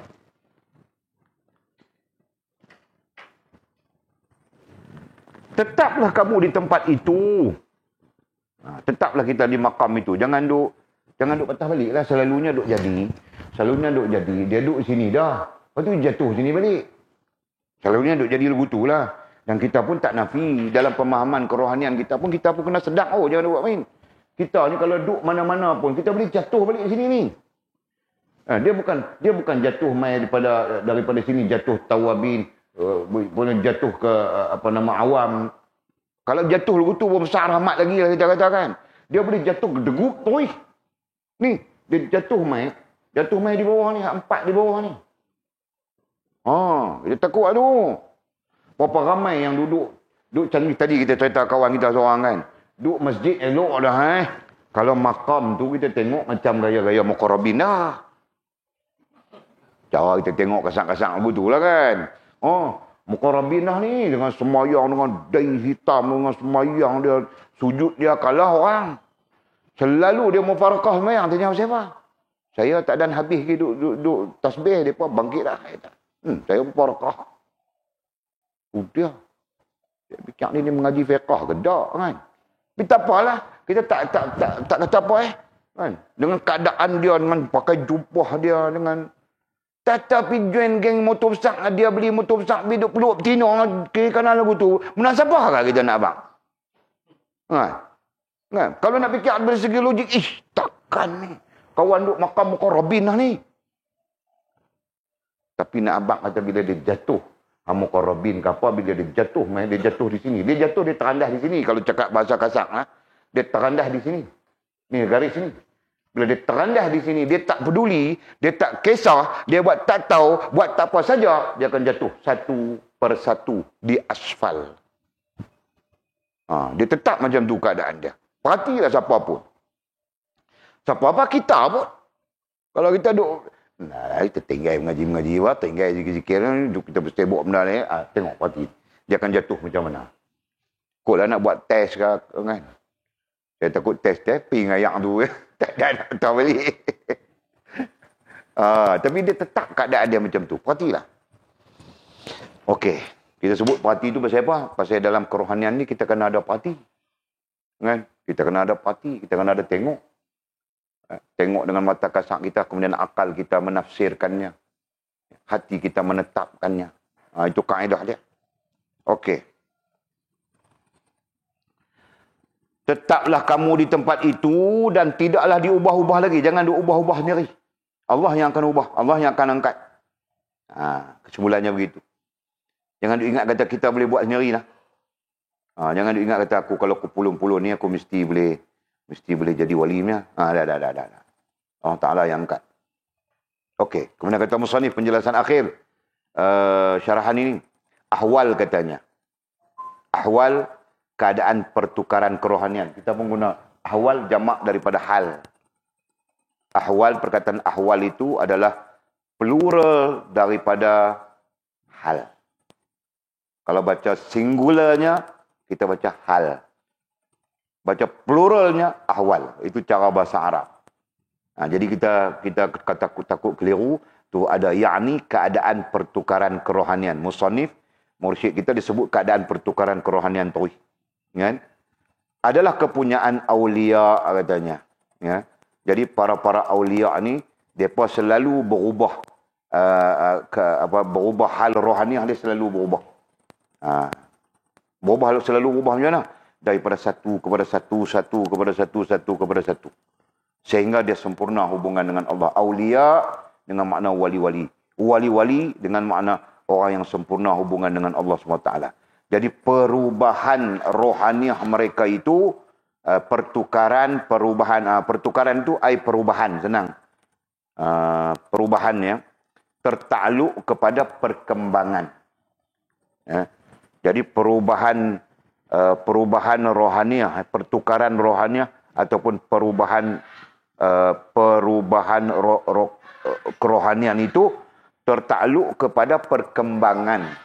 Sebab perkembangan ini, kalau macam kita sebut maqamat, dia berkembang naik ke atas begitu.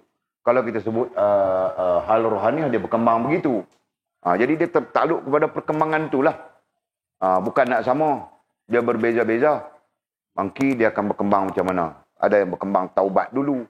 Ada yang berkembang syukur dulu. Ada yang berkembang zuhud dulu. Dia tak tentulah. Kan? Yang penting kita nak abang kata hal rohaniah ni ataupun keadaan perkembangan pertukaran rohaniah ni macam tu. Ada orang yang berkembang dengan mahabbah dulu. Walaupun jarang-jarang lah, tapi para ulama dalam menyimpulkan hal ini, mereka katakan boleh jadi je. Boleh jadi berkembang mahabbah dulu. Kan? Sebab kita bisa berjumpa satu hamba Allah. Dia mahabbah dia tinggi. Tapi lain-lain semua dia fail.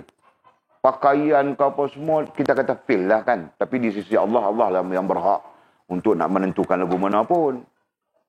Tapi mahabbah cukup tinggi. Bila dia berdoa saja dia menangis. Seorang pun dia menangis. Kan kita bisa bangun dah, siapa dia ada bunyi menangis. Tengok tepi tiang dia. Dia duduk menangis. Dia berdoa menangis. Itu gambaran untuk menunjukkan mahabbah dia begitu tinggi. Yang lain-lain dia gagal je. Merapu cak ayamnya. Kan? Itu contoh kita katakan. Soal benda tu boleh jadi lagu tu. Pastikah? Allah alam. Tapi itulah yang dibincangkan oleh para ulama. Ada orang yang bermula dengan khauf. Kan? Khauf dia cukup tinggi. Lepas tu barulah diiringi dengan lain. Jadi musannif nak masukkan hal tu lah tu. Jadi dia nak masukkan kata ahwal ataupun keadaan pertukaran kerohanian ini, pertukaran. Apa lagi istilah tadi kita boh? Perubahan. Semuanya tertakluk kepada perkembangan lah. Kan? Artinya perkembangan itu adalah kepunyaan awliya. Maksudnya wali-wali dia akan para orang-orang yang sempurna hubungan dengan Allah, dia akan bertukar benda itulah. Hal rohaniah mereka bertukar. Benar katanya adalah kepunyaan awliya ya, wali Allah biasa. Dia sebut awliya di situ, wali Allah biasa. Apa maksud wali Allah biasa di sini? Sekali kita cerita. Dan maqamat diterjemahkan dengan perhatian kerohanian. Kan? Yakni perhatian kerohanian. Jadi lebih dalam makna maqamat itu adalah perhatian kerohanian. Maksud perhatian kerohanian di situ ialah orang yang Allah Subhanahu Wa Taala beri perhatian dan mengangkat rohaninya. Maksud perhatian di situ. Dan maqamat yakni perhatian kerohanian. Apa maksud perhatian kerohanian? Takut kita keliru. Maksud perhatian kerohanian itu adalah orang yang diberi perhatian oleh Allah Subhanahu Wa Taala untuk diangkat. Kan? Dia biasa aja tu. Allah beri perhatian lah sebab Allah nak mengangkat dia. Jadi dia kata maqamat ataupun perhatian perhatian kerohanian itu adalah kepunyaan abdal. Ya. Adalah kepunyaan abdal katanya. Apa itu abdal? Yakni wali Allah yang lebih tinggi tarafnya. Jadi dikatakan abdal itu adalah taraf kewalian yang pertama. Walaupun di sana disebutkan ada taraf wali biasa, ada taraf wali biasa. Ini terkait dengan isu supaya kita tak janggal. Wali, kita dah sebut dah, wali pertama dipanggil abdal. Kedua dipanggil autad. Dan ketiga dipanggil qutub. Okey? Nah, ini peringkat lah. Inilah peringkat wali pada hakikatnya. Semua ini dia duduk di sini. Duduk di posisi salihin, syuhada, siddiqin. Okey, sebelum itu ada wali-wali biasa dia panggil. Kan? Yang disebut sana wali-wali biasa tadi itu yang tak terikat dengan nama. Kan? Dia panggil, kita sebut apa?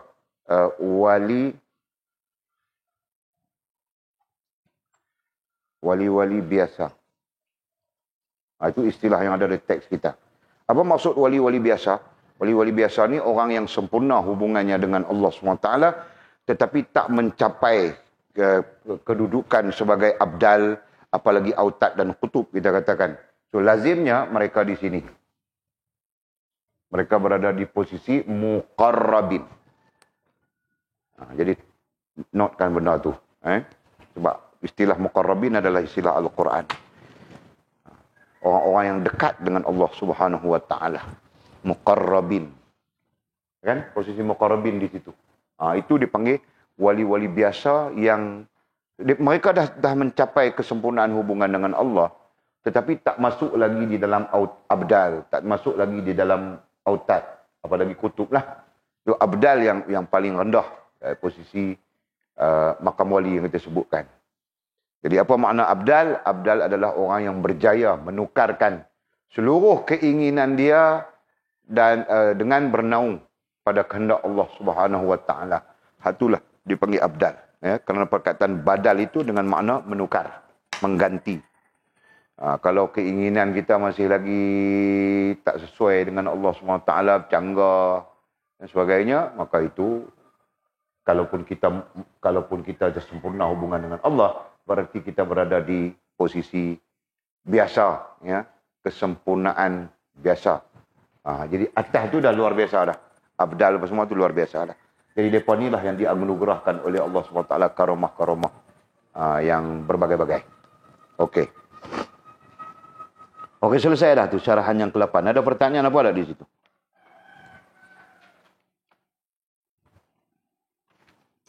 Tak ada apa? Clear? Okey.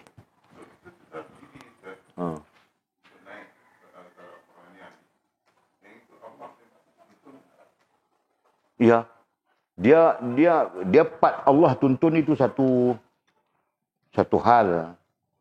Part Allah tuntun itu satu hal, tapi kita duk cakap tentang apa yang kita kena buat. Kalau kita duk tunggu Allah Taala tuntun tanpa kita buat sesuatu, jadi dia tak bertadung dengan konsep ikhtiari lah. Itu cerita dia dulu tu. Jadi maksud mudahnya dia ada ikhtiar kita, dia ada hak Allah Subhanahu Wa Taala.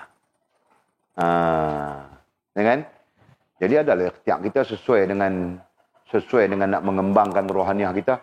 Kita bercakap mengembangkan rohaniah lah. Kita tak cakap nak jadi wali ke, nak apakah, kita tak cakap. Jadi kita cakap mengembangkan rohaniah. Ataupun lebih-lebih pun kita bercakap supaya diri kita diterima oleh Allah Subhanahu Wa Taala. Begitu. Ya kan? Supaya kita terselamat daripada syubhah pemahaman kerohanian ni. Kadang-kadang pemahaman kerohanian ni jangan main, dia boleh jadi syubhah banyak. Kan? Disebabkan kita tak cukup maklumat dan sebagainya. Clear macam itu? Itu satu hal. Tapi kita pun ada tugas kita juga mencari sedar diri itu. Kena ada lah. Sebab Allah menuntun kita ini, dengan dua cara aja sepanjang hidup kita, dua cara ya. Dengan taufik dan hidayah. Itu tepat pada sisi Allah menuntun kita. Allah menuntun kita dengan taufik. Berarti dia memberikan motivasi kepada akal kita. Kan?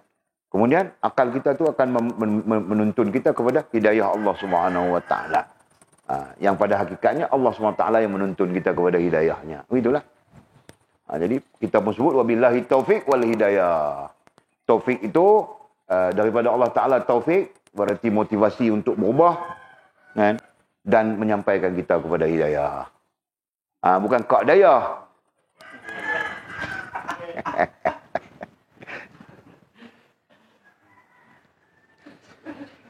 Okey, kemudian kita sambung sikit syarahan ke-9 sikit ya nah.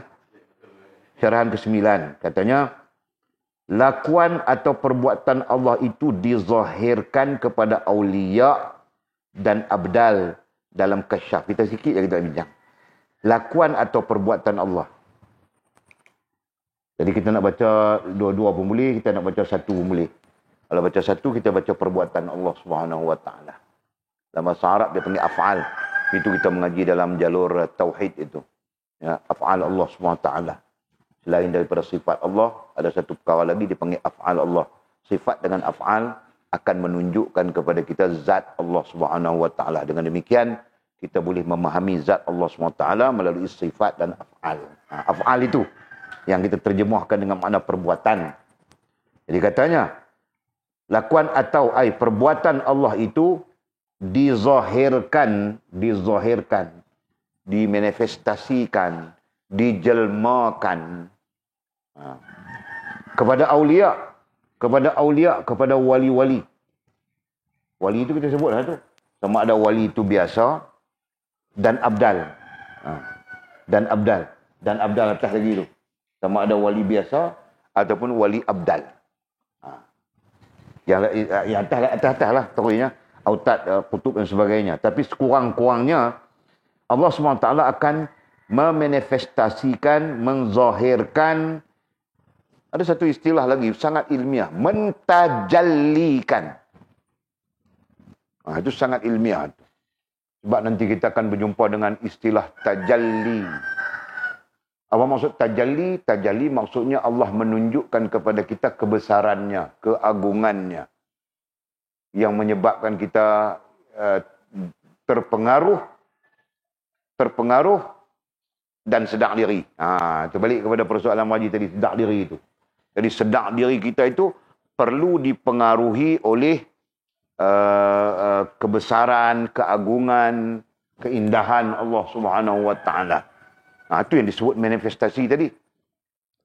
Jadi Allah Subhanahu Wa Taala akan menzahirkan perbuatannya kepada aulia. Kepada aulia artinya orang-orang yang sempurna hubungan dengan Allah SWT. Kita ambil umum begitu ya. Orang-orang yang sempurna hubungan dengan Allah SWT dan abdal. Tak salah kalau kita sebut khususnya abdal. Tak salah kita sebut. Jadi maksudnya hak wali biasa ni pun dia tak tentu lagi. Allah Ta'ala tak buka, jaranglah tak buka secara tajalli silah kita tadi tu. Yang lazim tajalli adalah abdal naik ke atas. Nampak tu lah.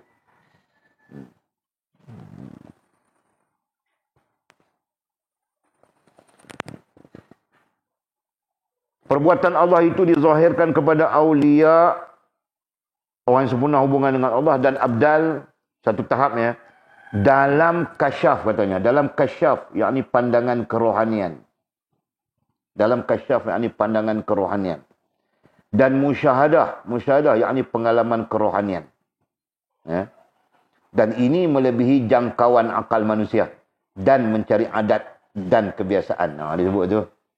Ini yang kita sebut tadi, maksudnya kita nak abang apa ya? Allah menzahirkan. Bentuk Allah menzahirkan itu berbagai-bagai. Dan itulah yang kita sebut sebagai karamah. Ya. Dari sudut kedudukan. Dari sudut kedudukan, kan kita sebut dah, di bawah ni Allah SWT bagi himmah. Ini maknanya kemuliaan juga. Tapi sesuai dengan tahap 1, tahap 2 lah. Kan? Kemudian tahap 3, tahap 4, dia panggil izzah. Okey? Bukan Anwar Ibrahimnya Izzah tu. Tak pakai tu, tak pakai. Mampu. Okey. Himmah, Izzah. Kemudian posisi ketiga ni, ada 3 posisi ya. A, B, C. Tiga posisi. Posisi C ni, hak ni Allah Ta'ala bagi karamah. Ya. Selepas daripada karamah tu mukjizat. Ini semua makna dia. Mukjizat bermakna kemuliaan, karamah bermakna kemuliaan, izzah bermakna kemuliaan, himmah bermakna kemuliaan. Cuma sesuai dengan kedudukan ataupun sesuai dengan makam pada ketika itu. Jadi, katakanlah kita ni duduk makam awam, antara awam dengan tawabin. Allah Ta'ala bagi kemuliaan kat kita namanya himmah. Katakan, kita berada di makam muhafizin dengan muqarrabin. Allah SWT bagi sesuai kemuliaan itu namanya izzah. Kan? Katakan kita berada di makam C ni, salihin, syuhada, siddiqin. Allah SWT bagi kemuliaan kepada kita namanya karamah. Begitu. Ya. Jadi, setiap posisi itu, setiap satu posisi itu ada kemuliaannya. Sebab itulah kita duk sebut, kita duk awam pun tak apa, dengan rohaniah kita, dengan jasmaniah kita, rohaniah jasmaniah kita. Allah Ta'ala bagi kemuliaan tu. Kan? Ada kemuliaan dia. Yang kemuliaan itu bukanlah nampak dengan mata kepala, apalagi boleh tukar jadi duit atau harta benda. Bukan macam tu. Kan? Kemuliaan itu adalah pada sisi Allah SWT. Sama ada dia nak memberi pengampunan, dia nak beri rahmat dan sebagainya. Itu hak Allah SWT. Tapi hadis-hadis Nabi habaq kita jelas. Kan? Sepanjang selama mana kita duduk di dalam majlis berkata tentang kebesaran Allah SWT untuk taat, untuk patuh sebagainya, setiap kalimat yang kita dengar itu maghfirah. Setiap kalimat yang kita sebut itu maghfirah. Setiap kalimat yang kita hafal itu maghfirah. Apa maksud dia? Maksudnya kita dapat keampunan Allah SWT. Jadi malaikat sentiasa mendoakan keampunan kepada kita. Ya Allah, ampunkanlah fulan bin fulan. Ya Allah, ampunkanlah fulan bin fulan. Kita hak cakap ni pun, hak tolong cakap, hujah urai bagi pun, ampunkanlah dosa dia, ya Allah. Berdengung punya dosa ni, ya Allah. Macam itulah keadaan dia. Maksud hadis tu tadi. Kan? Okey. Jadi katanya apa tadi? Dizahirkan kepada awliya, kepada wali Allah SWT dan abdal. Jadi dia rangkum dah tu. Awliya artinya orang sempurna hubungan Allah SWT. Tahap paling rendah adalah abdal. Dalam kasyaf. Dalam kasyaf, yakni pandangan kerohanian. Apa maksud dalam kasyaf pandangan kerohanian? Maksudnya perlu dilihat dari sudut kerohanian. Begitu. Ya kan? Kalau berlaku betul pun perlu dilihat dari sudut pandangan kerohanian lah. Kan? Dan musyahadah, yakni pengalaman kerohanian. Pun sama aja. Kena lihat dari sudut musyahadah ataupun dari sudut pengalaman kerohanian. Dan boleh jadi, dan ini apa? Perbuatan Allah SWT itu boleh jadi melebihi jangkauan akal manusia. Tak masuk akal. Boleh jadi tak masuk akal. Ataupun istilah lainnya, dan mencari adat dan kebiasaan. Boleh jadi mencari adat. Itu kita istilahkan tadi. Mencari adat ni artinya tak munasabah dengan akal. Tak munasabah kan? Melebihi jangkauan akal tu tadilah. Tak masuk akal. Boleh jadi lagu tu. Itulah yang dimaksudkan. Kalau berlaku lagu tu, macam kita cerita siapa? Syekh Osman Pontianak. Syekh Osman Jalaluddin Pontianak. Yang bawa orang Iban satu kampung keluar daripada banjir besar. Kan? Ini yang tengok dia tu bukan orang lebay guru kita. Yang tengok dia tu Iban. Semua puak-puak Iban sekampung. Jalan atas hayang. Nampak dah tu. Jadi orang kata apa? Melalui karamahnya dia, puak-puak Iban ni pun berjalan atas hayang. Boleh faham tak sebut? Jadi keadaan tu mungkin ada 2, mungkin ada 3. Dia karamah selesai. Orang yang bersama dengan dia itu mendapat karamahnya. Bukan depa keramat, bukan depa karamah, bukan. Tapi menumpang karamahnya Syekh Osman Jalaluddin. Nampak tak tu? Itu keadaan dia. Abang kata karamah ni dia begitu. Dia bukan mudarat orang lain. Tak. Dia orang lain boleh menumpang. Okey. Jadi kita hadu dipanggil pandangan kerohanian dan musyahadah, pengalaman kerohanian. Dia kena ukur dengan pandangan kerohanian dan ukur dengan musyahadah, yakni pengalaman kerohanian. Dan ini melebihi jangkauan akal manusia. Boleh jadi tak masuk akal dan mencari adat dan kebiasaan. Istilah lain dipanggil mencari adat ataupun luar kebiasaan lah. Itu. Jadi apa yang berlaku Syekh Osman tadi luar biasa lah, dia kan. Ini hal yang musannif bincang syarahan yang ke-9 ni, nak abang kata perkara ini mungkin terjadi kepada orang yang sempurna hubungan dengan Allah SWT. Dan mungkin orang yang sempurna hubungan dengan Allah SWT itu kita. Kita andaikan begitu. Nah, kalau kita andaikan kita mungkin orang yang sempurna hubungan dengan Allah SWT, maka kita juga berandaian akan ada perkara-perkara yang tak masuk akal, yang mencari adat, yang luar kebiasaan itu berlaku. Kita kena andai siap. Benar tu. Sebab apa? Sebab ini lazim dengan orang-orang yang sempurna hubungan dengan Allah SWT sebagai kemuliaan. Itu. Sama ada himmah, izzah ataupun karamah. Lazim je benda tu. Tinggal lagi kita faham ke tak faham. Jadi nak faham dia tu dengan apa? Nak faham dia itu adalah dengan pandangan kerohanian, nombor 1. Nombor 2, nak faham dia itu dengan pengalaman kerohanian. Baru kita boleh faham. Sebab nak ukur, tak ada benda boleh ukur. Jalan tayak nak ukur apa? Kan? Orang putih pergi duduk kaji situ, gila itu ya. Siapa cerita lah. Ada orang putih, banyak orang gila kerana duduk kaji macam mana boleh jalan. Pasal puak-puak kampung ni dia cerita. Dia cerita atas cerita, mereka jadi Islam ni. Satu kampung Iban ni jadi Islam. Kan? Mereka cerita. Benda tu dapat sampai kepada zaman penjajah. Bila sampai zaman penjajah pun kaji. Betul ke boleh jalan tayak duk kaji? Kaji sampai bampuih ada, sampai gila ada, sampai macam-macam. Kan? Mungkinlah pada masa orang putih tu masih ada orang masih hidup lagi. Boleh cerita berjalan tayak tu. Kami berjalan tayak guni. Masalah jalan-jalan tenggelam. Jalan-jalan tenggelam. Itulah ceritanya. Okey, tak apa lapak tu. Yang penting musannif nak mengingatkan kita. Allah akan menzahirkan, mentajallikan perbuatannya ataupun keagungannya, kebesaran lebih begitu kepada orang-orang yang sempurna hubungan dengan dia. Sempurna hubungan dengan dia. Sebagai apa? Sebagai pengikat antara individu itu dengan Allah Subhanahu Wa Taala. Sebagai pengikat. Jadi bila Allah zahirkan dekat kita, ukurannya nak ukur dengan itulah pandangan kerohanian dengan apa tadi kita sebut, pengalaman kerohanian tu tidak nak ukur dia. Tak apalah, kita bukan cerita ukur. Cerita dia Allah Taala akan zahirkan, tajallikan, manifestasikan perbuatannya itu supaya kita lebih terikat. Supaya hamba ni, kita yang berjalan kerohanian ni, lebih terikat dengan Allah Subhanahu Wa Taala. Itu tujuan dia. Macam mana Allah mentajallikan kepada Sayyidatina Fatimah radhiyallahu taala anha. Dalam hadis sahih, batu kisah tu pusing sendiri. Gandum lompat masuk sendiri dalam tu. Kan? Gandum ni boleh lompat masuk dalam batu sengkalan. Orang panggil betul apa?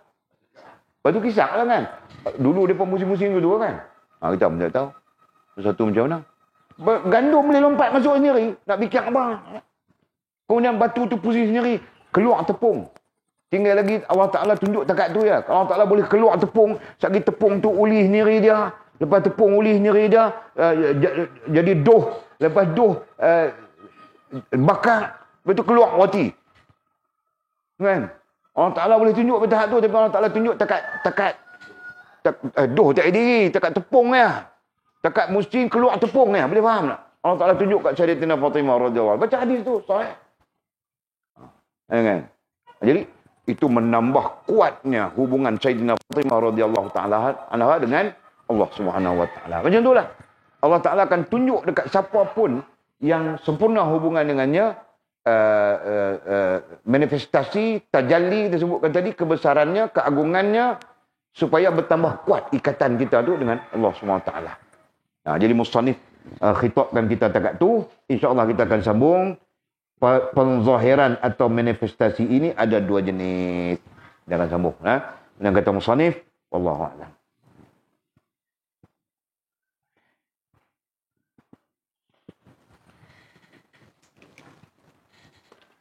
Okey. Ada soalan apa-apa tak? Orang awam ni, himmah ni masuk dalam sin lah. Ha? Masuk dalam sin lah. Benda apa? Benda apa? Yang himmah. Untuk orang awam. Himmah ya, tak pelik, tak salah pun kalau kita nak meletakkan dia adalah bahagian daripada sir. Kan? Maksud sir di situ adalah sesuatu yang tak semua orang boleh tahu, tak semua orang boleh faham. Itulah maksud sirnya antara lain kan. Boleh masuk. Jadi orang awam ni kadang-kadang dia tak faham pun yang Allah Ta'ala tu bagi kemuliaan kat dia. Dia tak faham pun.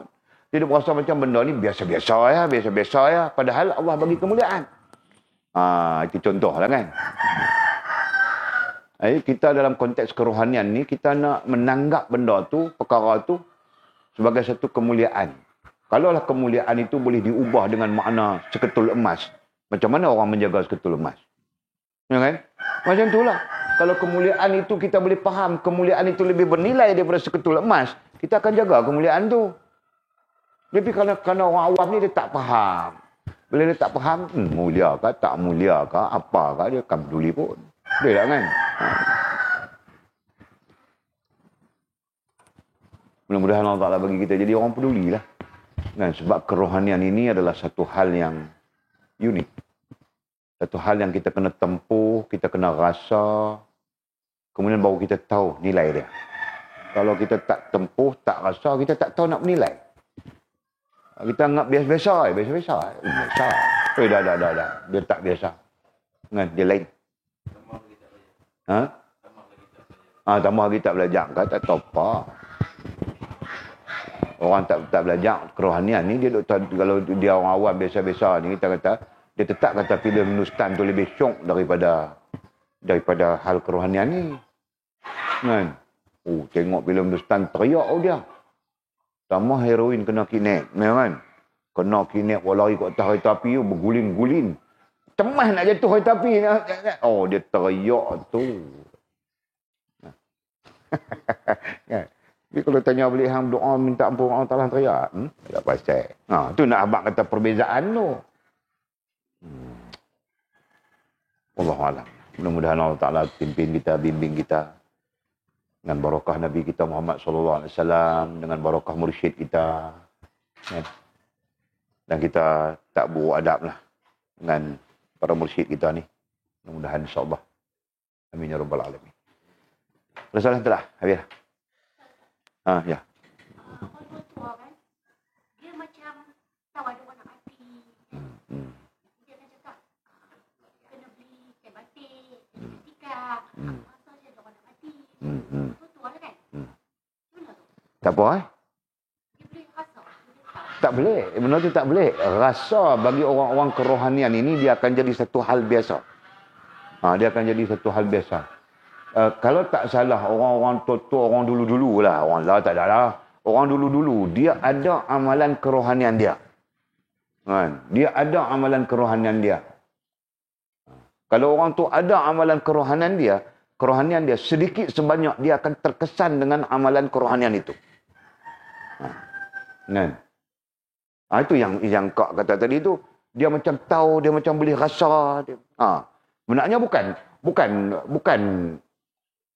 bukan dia diberitahu ke apa. Kalau dia diberitahu, hantu lah.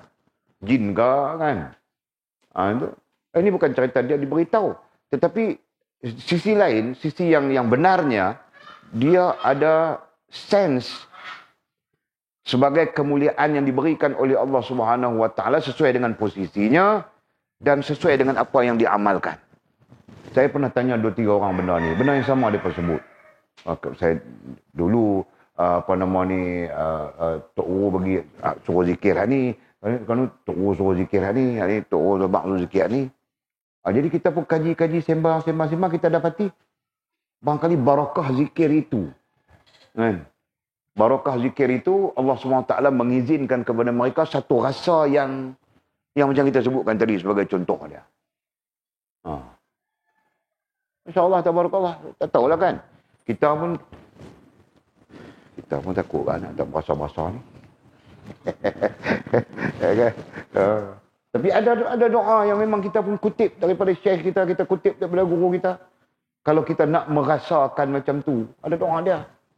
Ada ayat dia. Itulah akhir surah Yasin. Fasubhanalladzi biyadihi malakutu kulli syai'in wa ilaihi turja'un. Diamalkan. Ini betul ya. Saya orang terakhir, saya pesan arwah ayah saya. Saya pesan, ada ayah amal doa ni. Ayah amal. Dia doa amal kot, saya mana nak tahu, bukan kita ada ikut dah 24 jam kan.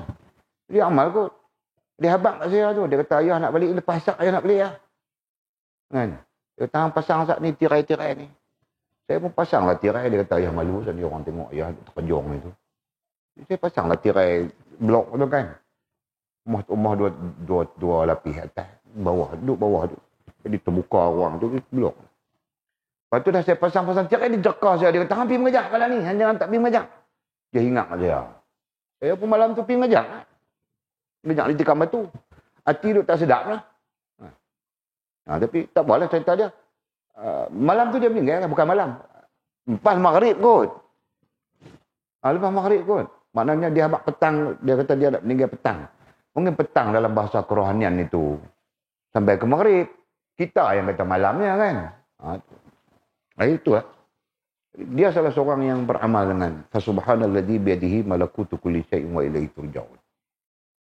Dan saya kutip banyak orang daripada Tok Guru benda yang sama, daripada orang yang kita cerita isu rasa tadi itu kan. Kebanyakannya mereka mengamalkan yang tu. Dia boleh puasa dengan izin Allah. Ada pendapat mengatakan, ada sebutan agak ekstrim lah. Allah akan beritahu nak mati bila. Itu perkataan yang ekstrim lah. Allah akan beritahu kita nak mati bila. Kau mau ke tu? Tu saya tak mau, saya takut. Jadi kalau kau nak tahu, nak Allah beritahu kita nak mati bila, amallah tu. Fasubhanalladzi biyadihi malakutu kulli syai'in wa ilaihi turja'un. Saya kutip daripada orang yang amalnya 2. Ada yang amal 3 kali, ada yang amal 7 kali. Tapi hak saya ambil daripada tok gurunya, daripada syekhnya 7 kali. Amal 7 kali. Fasubhanalladzi biyadihi malakutu kulli syai'in wa ilaihi turja'un. Fasubhanalladzi biyadihi malakutu kulli syai'in wa ilaihi turja'un. Fasubhanalladzi biyadihi malakutu kulli syai'in wa ilaihi turja'un. Niat khosak dalam hati kita semua nak kena balik kepada Allah SWT, termasuk aku. Ya kan? Amal, insya-Allah. Saya baca walau tapi saya tak maulah. Saya baca, saya niat boleh lah. Cukup hati. Itu lah. Mudah-mudahan. Amin. Kita niat zikir lah. Jadi kita baca sebagai zikir kita.